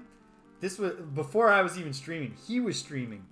And I tried to convince him to... I had just played Oberdeen. And, once you've played it once, now you kind of got to, like... I think the replay value is there, but it's like, it's got to be time delayed, right? You can't, like, finish the Return of the Obra Dinn and then just fire it back up because you're just gonna be like, oh yeah, this guy, bing, bing, bing, bing, bing, bing, done. So you gotta wait till you've forgotten some of the finer details.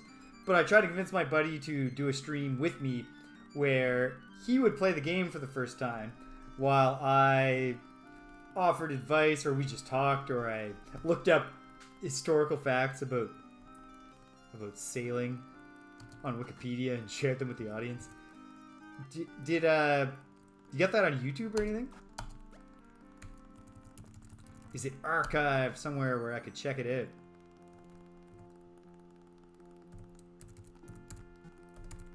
Okay. Flaming oil. Gold.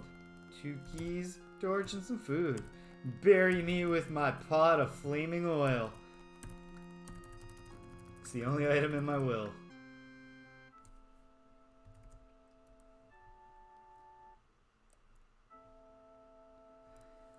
Let me think.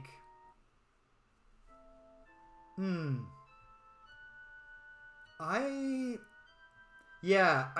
did some not pure brute forcing, but particularly for some of, I believe, the Chinese rig workers. I can't remember the name for the upmen, the upshipmen, I don't know. Toppers, is that it? But topmen, I don't know. But for them, there is a clue I found out later when I was reading about the game after I'd finished it, that can help you figure out which one was which. I did not, but when I narrowed it down to, like, for some of them, for some of the non-plot important characters, I got 2 out of 3. Like, I figured out I do know your job and I do know how you died, and then I just routed through, topmen. Yeah, I just tried all their names. That happened to me for a few of them.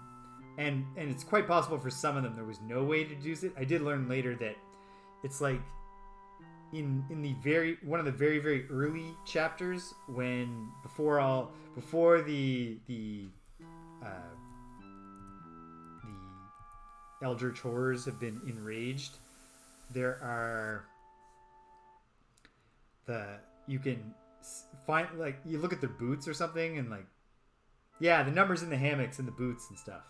That stuff I did have to do a little bit of brute forcing on them. But a lot of it, there's a lot you can figure out. And it's like,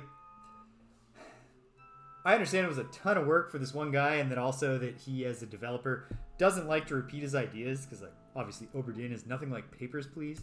But when I finished that game, I was like, man, demons. Well,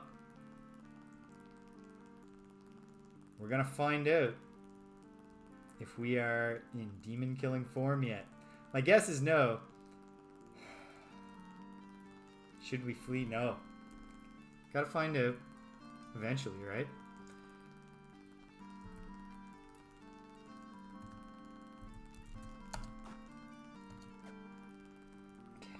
Okay. Ghosts. We're not even gonna pay any attention to the ghosts yet. Get that Reaper. Okay. Julia, bust out of us, fun, please. Anyway, when I finished that game, I thought, like, you know those, like, they make, like, these mystery games that are mostly, like, find objects, and like escape room games, like, the kind of, like, assembly line. I think of them as mom games, because everyone I know who has ever liked those kind of games, I, like, played a lot of them, was a mother. But I thought, like, you could, if you could assemble people who are capable of doing it, make an assembly line of scenarios where it's like, use the magic to figure out what happened here, and it would be, I think they'd all be really cool.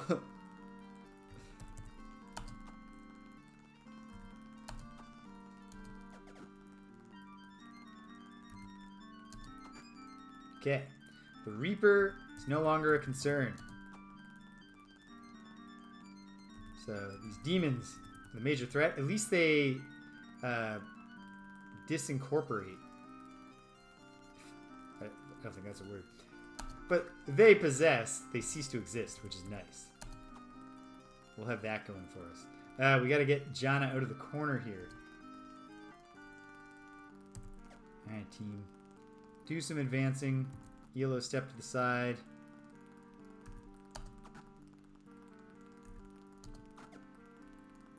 Barely wounded. That's the least wounded you can be, but alright, let's focus on this one who stepped out. Jana is going to uncork a vase flamme, assuming she's not paralyzed or possessed when her turn comes. Lightly wounded.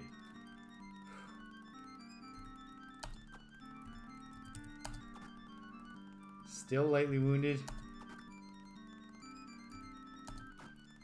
Heavily wounded. I want this demon to die. I do not want him fleeing. I mean, not fleeing, but possessing one of us. Super fleeing. Abandoning his corporeal form and stealing one of our bodies as an escape vessel. I can live with one person getting possessed right now. I'll accept it.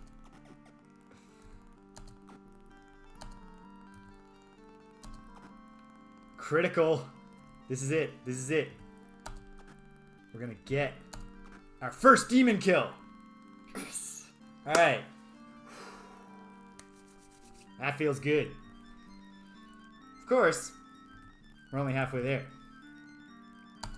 Sorry, goat. Ah, okay, sorry, Gweno. Sucks to be Gweno.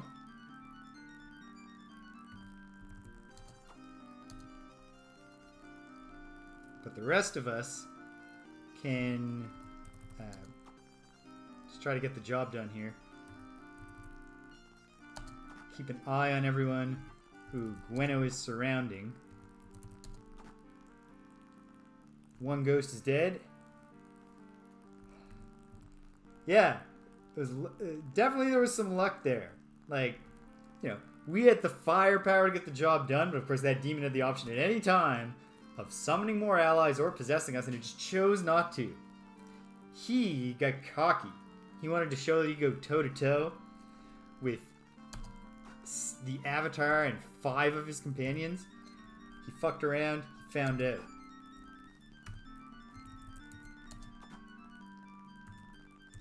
And now, you know, Gweno is just there stabbing Iolo and Julia with a single arrow, but it's probably going to be okay.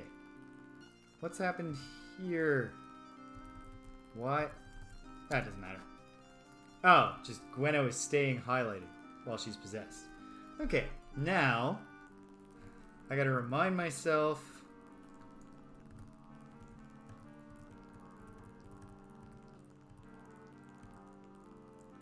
what the... Okay, I gotta look over here at the spell book. So right now my only solutions are abandoning and hoping the battle's over and then another ghost won't come out and pick her off while she's sleeping. Or to put her to sleep. But what level sleep? Ah, we can cast sleep now. I should be mixing some Inzu. Do I have any Inzu? Mixed? I don't. So do I have any Inzu scrolls? And then I will fix my error.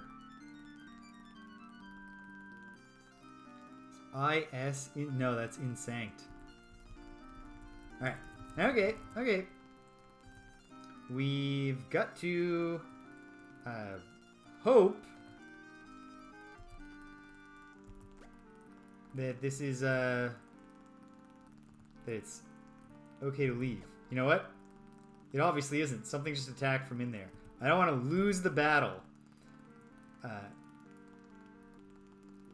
Inzu, the one time I had a scroll and I tried it, it did fix the problem because I mean, it put them to sleep, and then we wrapped up, we left the room, and they woke up okay. It's not a pure fix by any means. Julia hit. She is getting beaten up, but Iolo possessed. So there are like wisps here or something. Oh god. Fuck. This could be a real bad scene all of a sudden. Let's find out. Get the Avatar. On the job.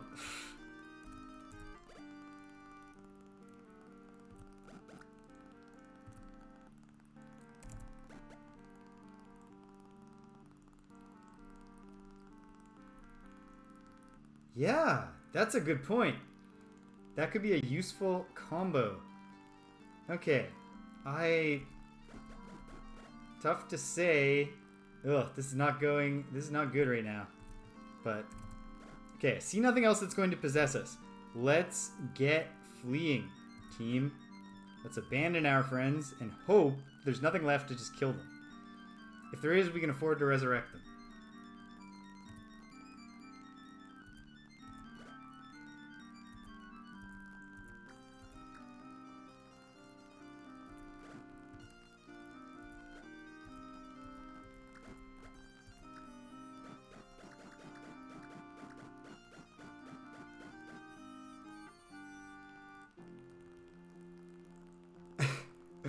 So, it didn't work out perfectly for Iolo. But there's a big question to ponder here. Was Gwenno still confused, still possessed, and killing her husband? Or was she just pretending? Did she see an opportunity and she took it? I don't know. I don't think we can rule it out. Only one of them fell asleep when we abandoned the room. I don't know why. But Gwenno stayed possessed. Iolo passed out. Iolo got messed up. Gwenno awakens, possibly, to discover her husband's dead. Or did she? No trap. Bunch of stuff. Axe, a bow, a ring of regeneration. Like the sound of that. 2 rings of regeneration. This is real treasure. Iolo, yeah. See, it occurred to me just as I was abandoning the room that the leave behind the possessed person so they pass out thing might not work with 2 people possessed, because I thought they might fight each other to the death. But instead, Iolo did the I'm the last person left pass out, but Gwenno didn't. I guess maybe, I don't know. I don't know what the explanation could be, but yeah, you gotta love Reapers. They're such a better enemy in this game because they've been stripped of their super bad spell that puts everyone to sleep. They both got possessed by the end. There must have been wisps, right? Because no, wisps don't cease to exist. I don't know what did the second possession, to be honest. Ghosts can't possess. I would have encountered that by now, I'm sure. I'm not sure, but... And this is just like established treasure. We got some arrows. Can we step on the corpse? We can. That's kind of grim. Nothing on the shelf. Can we push it? Won't budge. If we look at it? Yeah, like demon in the walls. It's as good, I guess, as any. Anyway, Iolo's dead. That's a shame. But I do not believe that he had rocketed all the way. Yeah, so it is what it is. We'll bring him back and it'll be fine. Okay. So then, I think it's 5:16 here, 5:16 Atlantic, and I want to wrap up in the 5:36 range. So I think the move here is we save and we find out what's in those side rooms. If it's more possession things, then we go arg, and we're unhappy. But quite possibly, we just find something. We get something done. Iolo's not there to enjoy it with us, but we keep him in our hearts.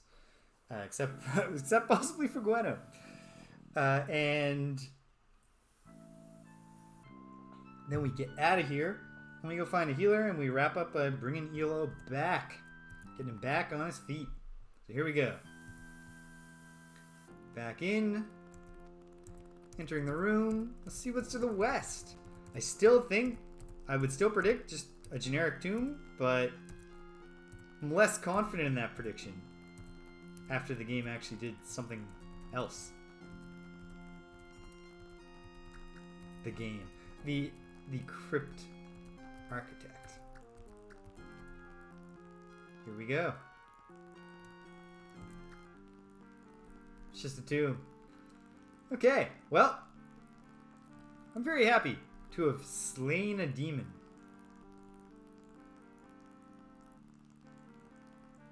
Not as happy that, you know, Iolo's dead.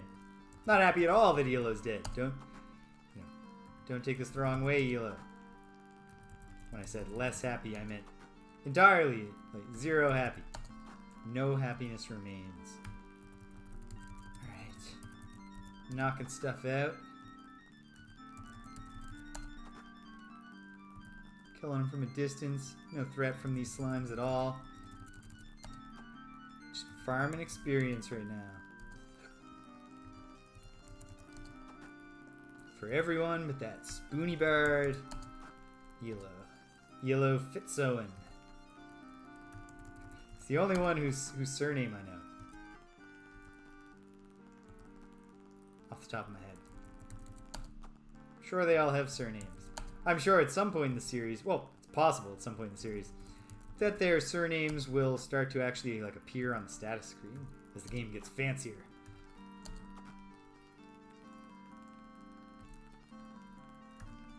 Ghost is just faffing about, appearing and disappearing, despite the fact that it's never appeared in the sense of coming where we can see it. But you do enough adventuring, I guess you just develop an innate sense for when a ghost has just vanished somewhere. Or reappeared. It's like a chill in the air. And you learn to identify exactly the source of that chill. Alright.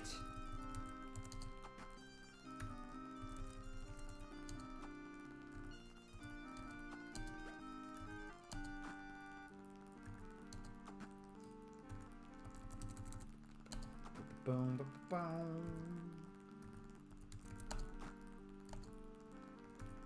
And Shimino, if I recall correctly, was now halfway to those 300 experience points he needed, so I will let him do the farming of the blank room, the unrevealed room. Put him on the front line to fight the ghost.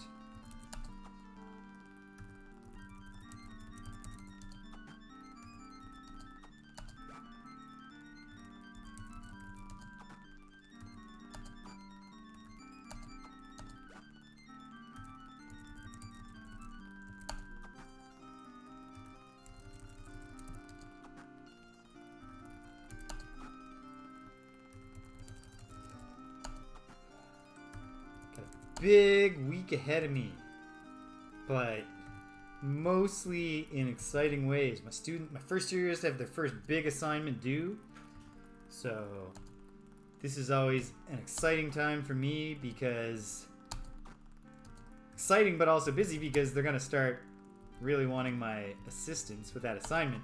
But that's the point where I really get to start to meet the students, you know, interact with them more. And get to know them. So that's, you know, really one of the fun parts of the job. Getting to know a new cohort of young people every year and, you know, find out about their goals, see how I can help them learn and grow and achieve those goals, all that, you know, special, inspiring teacher stuff. And then on top of that, my third year's turned in their first group assignment. I gotta start dealing with that. I've got a tutorial to run and set up. I gotta record some lecture videos, a couple lectures to do, and trying out my new assignment reevaluation request system, where I set up a form to try to. My ultimate goal with assignments is always give the students a chance to argue their case if they think they've been marked wrong, because it would be weird if I could hire a bunch of markers to mark writing assignments. You know, there's no answer key, and have their judgment be exactly what I think it should be in all 380 cases for this large first year class. So I want to give the students a chance to plead their case, but what I want is like Mr. Teacher, try not to say my surname, even though probably not a secret worth keeping. Hey, Mr. Teacher, keeper of, yeah, of course, there's no traps in these places.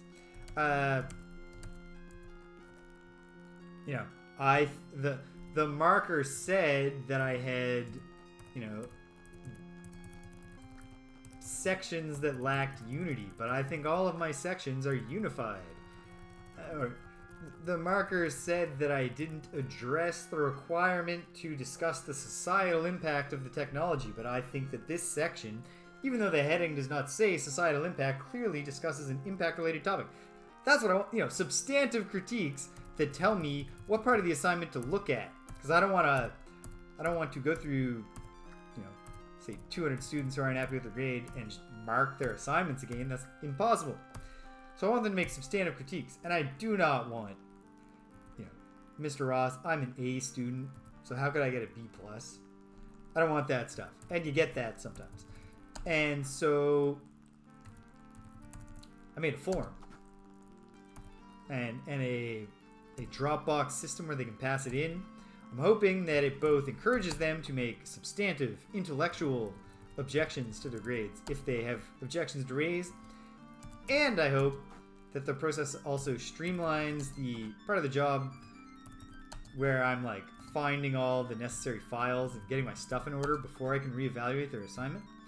So I get to find out how that's working in the first trial run of the system for the minor write a professional email presenting an academic self-assessment assignment that we start off the term with. So fun stuff in school, it's a certain kind of fun, right? But this is not something I would do for a living if I didn't really enjoy it. So I'm looking forward to that, and then some streaming to do because my friend's coming over to play Gloomhaven Jaws of the Lion tomorrow, which I would just as soon not be doing on a work day at this time, but it's tough to get a group together, and we're playing it in person. And then next Saturday, the Ultima schedule might get disrupted. Not on Sunday. I will definitely... snakes! I hate snakes! Yeah. The Sunday Ultima will definitely happen. The Saturday one's going to be up in the air because I am, if all goes according to plan, and nothing falls through, we'll be streaming, me and a couple of friends will be streaming the game For the King, which is an up to 3-player, it bills itself as a roguelike, a blend of roguelike, tabletop, and JRPG elements, and it delivers on that self-description.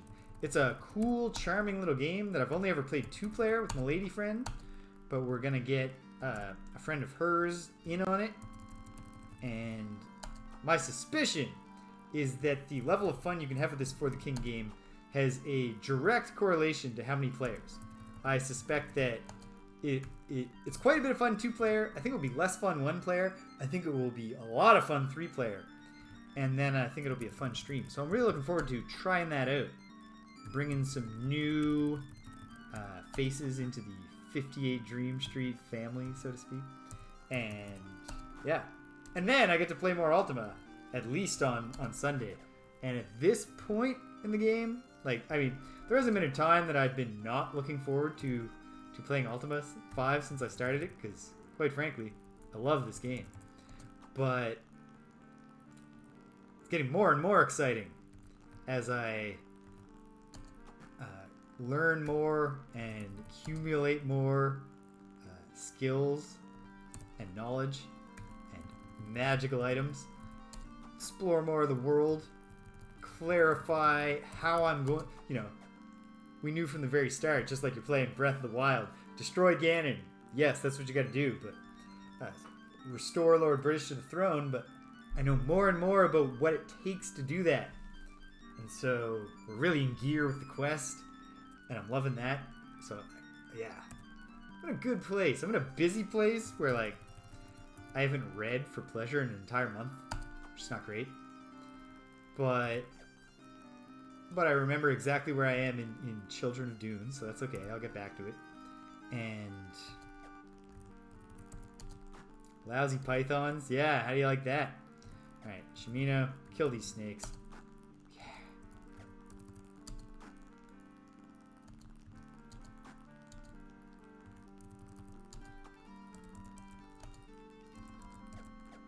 Oh, snake popped the tomb open. Oops.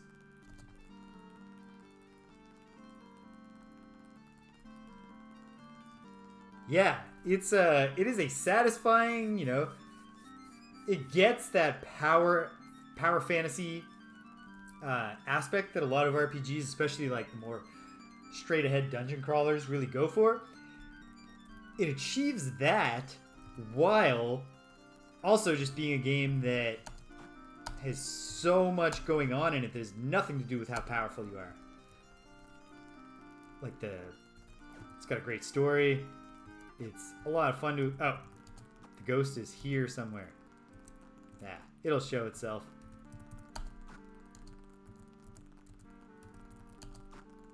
You're gonna get bashed to death just by Shimino, Mr. Ghost. It's an extremely rich game. Out of curiosity, and just to prepare for possible future streaming ideas, I fired up. I got a front end that doesn't rely on GOG. Ah, the ghost escaped. To launch games in the DOSBox emulator without needing to go through the figuring out like reminding myself how to navigate directories and stuff in DOS.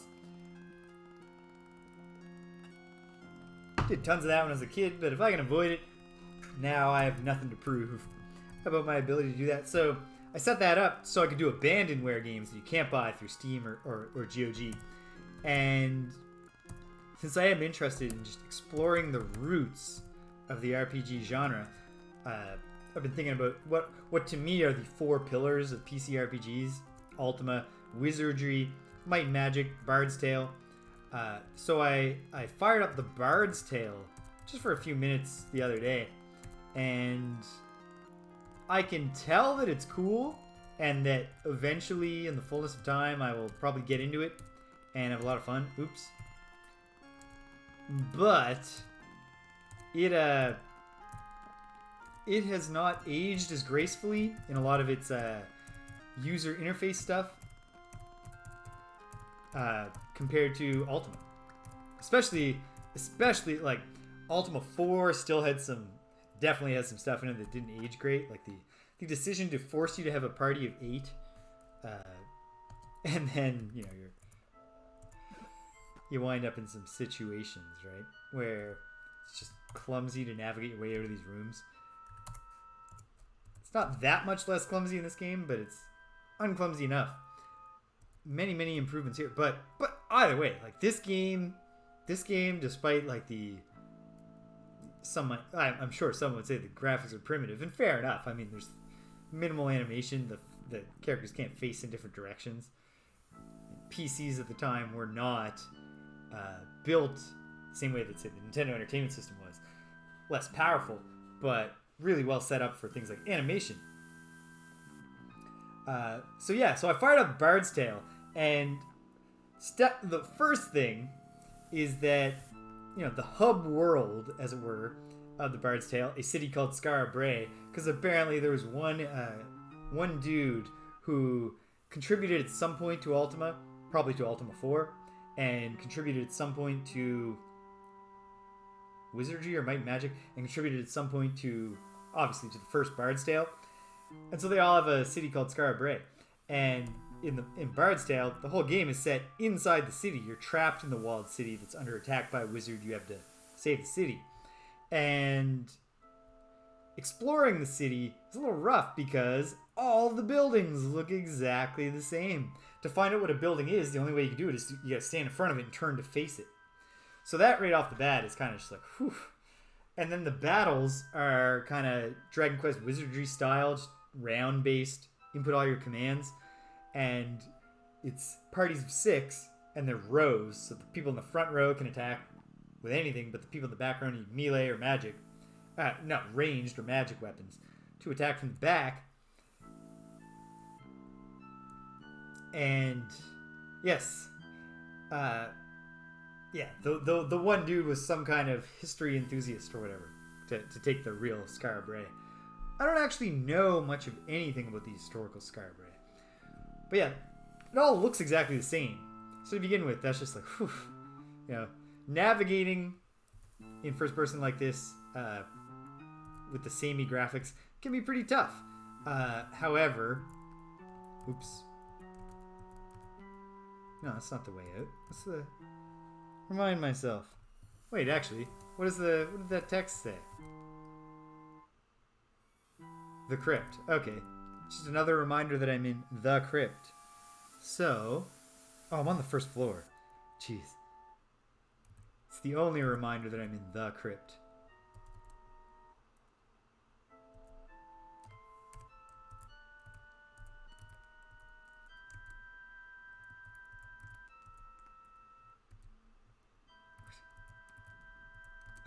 Here we are. Found my way out. Took a moment there. But we've escaped. I will have to read up more about Skara Brae in Scotland. I think possibly it might not. Maybe it's not even interesting and it's just a cool name. But yeah, so everything looking the same. For the navigation's not great. The battles, you get a cool like portrait of the monster you're fighting, but then there's no graphical representation of like the rows and the different enemies. It's not like Dragon Quest, a little pop-up window with pictures. So then you just gotta follow the text. It's a little tricky. That's probably the least of my complaints, interface-wise. And then the final weird part is that, even though it's just like an Ultima dungeon in the sense of you're moving one block at a time when you press. Ultima or Wizardry or I guess any dungeon crawling PC RPG at this time before the fluid animations of Ultima Underworld changed the game. And so you got all that going on. And the kicker is that what's the kicker? Oh yeah, the background shit is running in real time. So if you like pause to look at the map, ooh, late Stone Age. So it's probably like cool ruins. Definitely going to keep these facts in mind, but perhaps look up some more on my own afterwards. Okay. Does Minok have a healer? My gut tells me yes. Doesn't matter. Even if there is a healer, they would merely flee from me. So you know what? Let's sharks.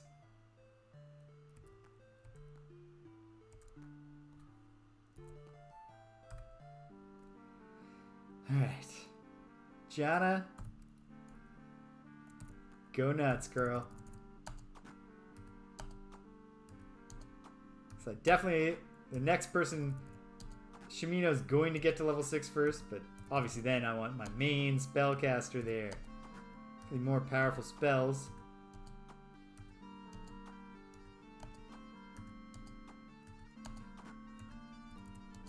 Oops.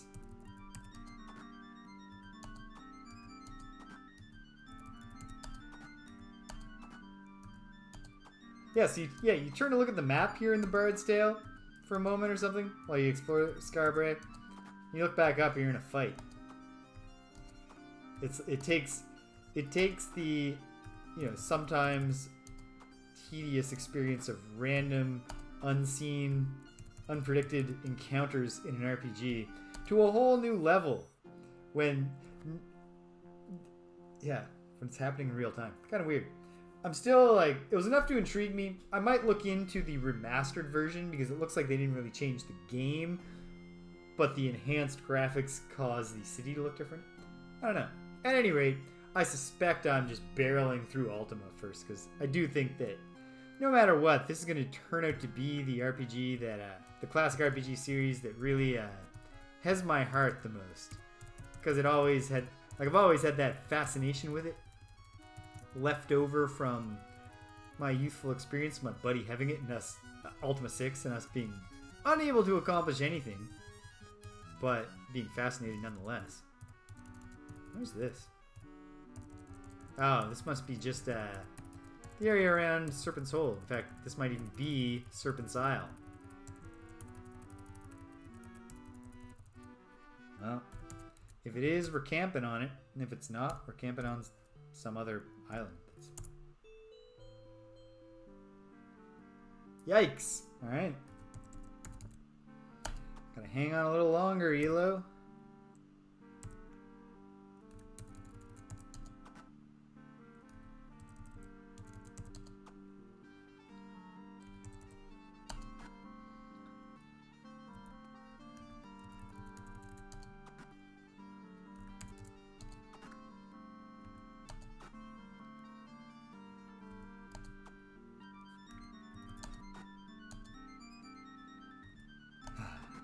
But it's nice to encounter such horrifying monsters, and like as you were saying, Stupinski, and just feel very confident that you're going to slaughter them.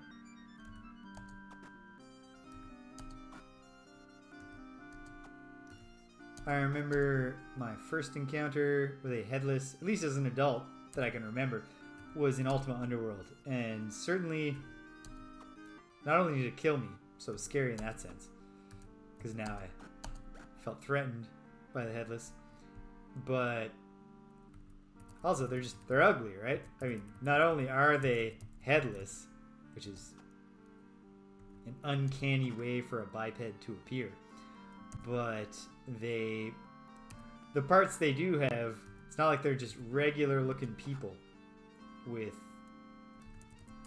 no heads. They got ugly bodies too. Julie gets the point blank shot off but can't land it.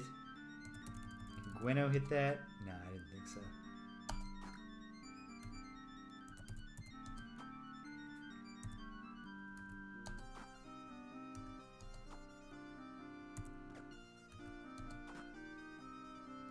Well done, Jana.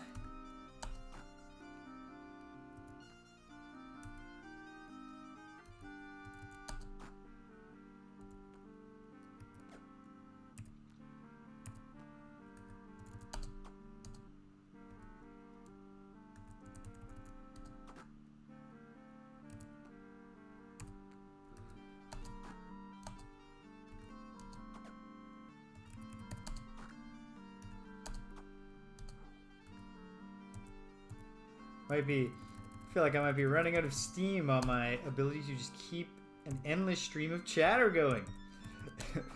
But we're closing in on the end here.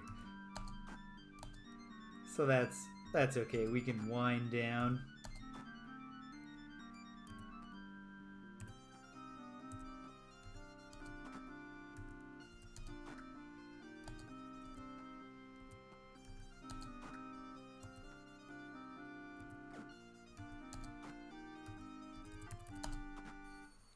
Victory. And these headless were well-to-do, which is great, because we are about to spend a bunch of money to get our dear friend Iolo back. Quarles, chain coif, 30 gold. Try to keep a running tally of the gold just from this battle in my mind here. We're at 30, 35, we're at 65. We're not likely to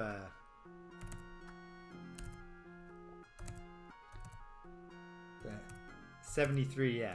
We're not going to pay for Iolo's resurrection just with this headless loot, but it's going to put a dent in it. I mean, I suppose 15 more, 88. Ah! I got cocky.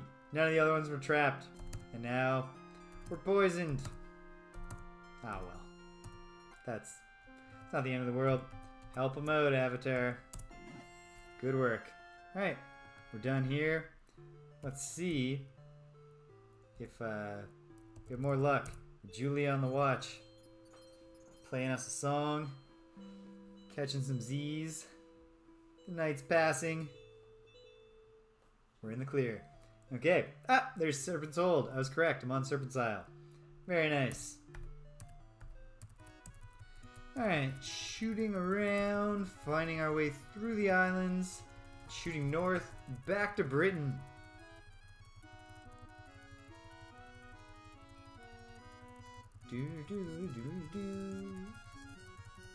Catchy little sea shanty. Sea shanty's got way more energy left than I do, but that's okay. That's okay. We're winding down. Sunday evening. Just chill a little bit soon. Where? Okay, there it is. Shallow water. We're... Oh, no, okay. For a second I was like, did I do a straight shot around the world? How is that even possible? Given the particular shape of the Britannian mainland. And it was not possible, and now we're okay. Making our way. Here we are. Back to Britain. I'll consult the spreadsheet, which I haven't even glanced at today because it's just not the thing yet. Just to remind me, where is the healer? The healer is in East Brittany. Excellent. Oh. Get the DOS box window back up. Hop off here. Throw in a save, although I will, of course, throw another one down after we have the healer tend to our boy. Are you kidding me? 4:30. Maybe the healer's still open? Yes. Thank you, Milan. Yes. What's the nature of my need? Give the air a sniff. Note the flies. Yeah. Who needs your aid? Sir, come on. You're not persuading me that you're a skilled healer. Or at least not a skilled diagnostician. Yes, I'll pay. Boom.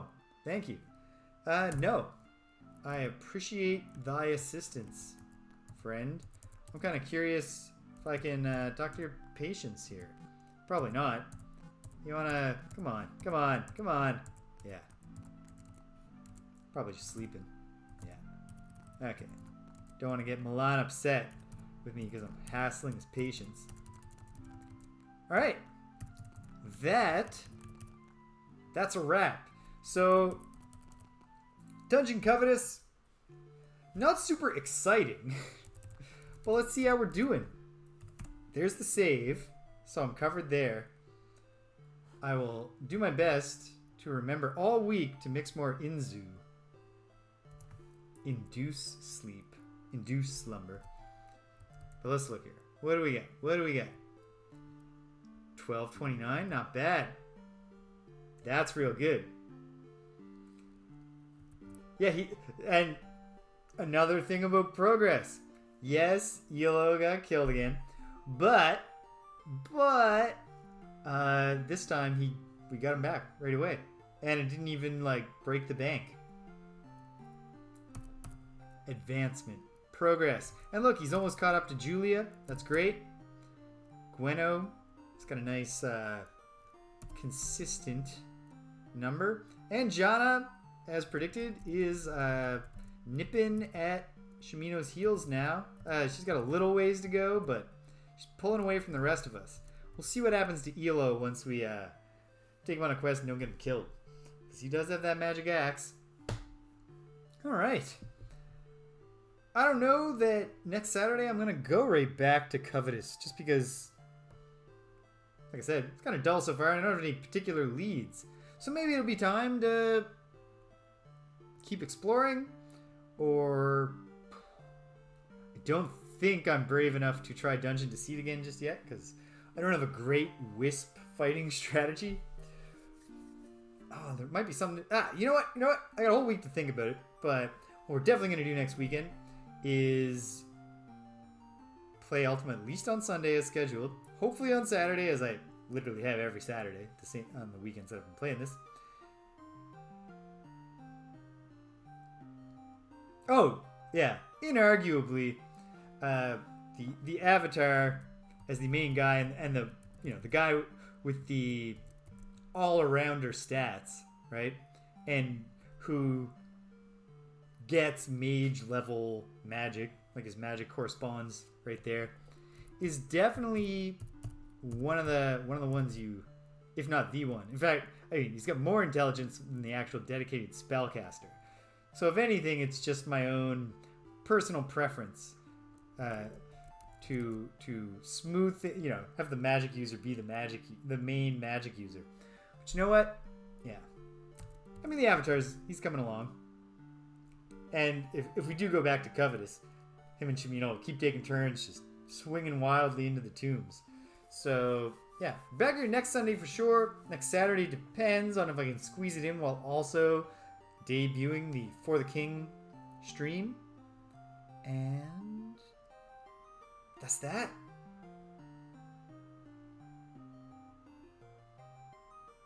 I think that's that is the sensible hierarchy of priorities. And then I've only deviated from that in the sense that I'm real into Janna, and I think part of that is just that she's novel to me because she's the one that I was a druid in Ultima 4. She's the only Avatar companion who of the main 8 who I'm meeting for the first time here. But yeah, great. We'll be back next weekend, and I'll usual things throughout the week. It's all good. See you folks around. Thanks for coming. Thanks for sticking around to the end if you did. Thanks for coming and leaving if you didn't, even though you can't hear my voice right now. Till we all meet again, take care of yourselves and be kind to everyone you meet.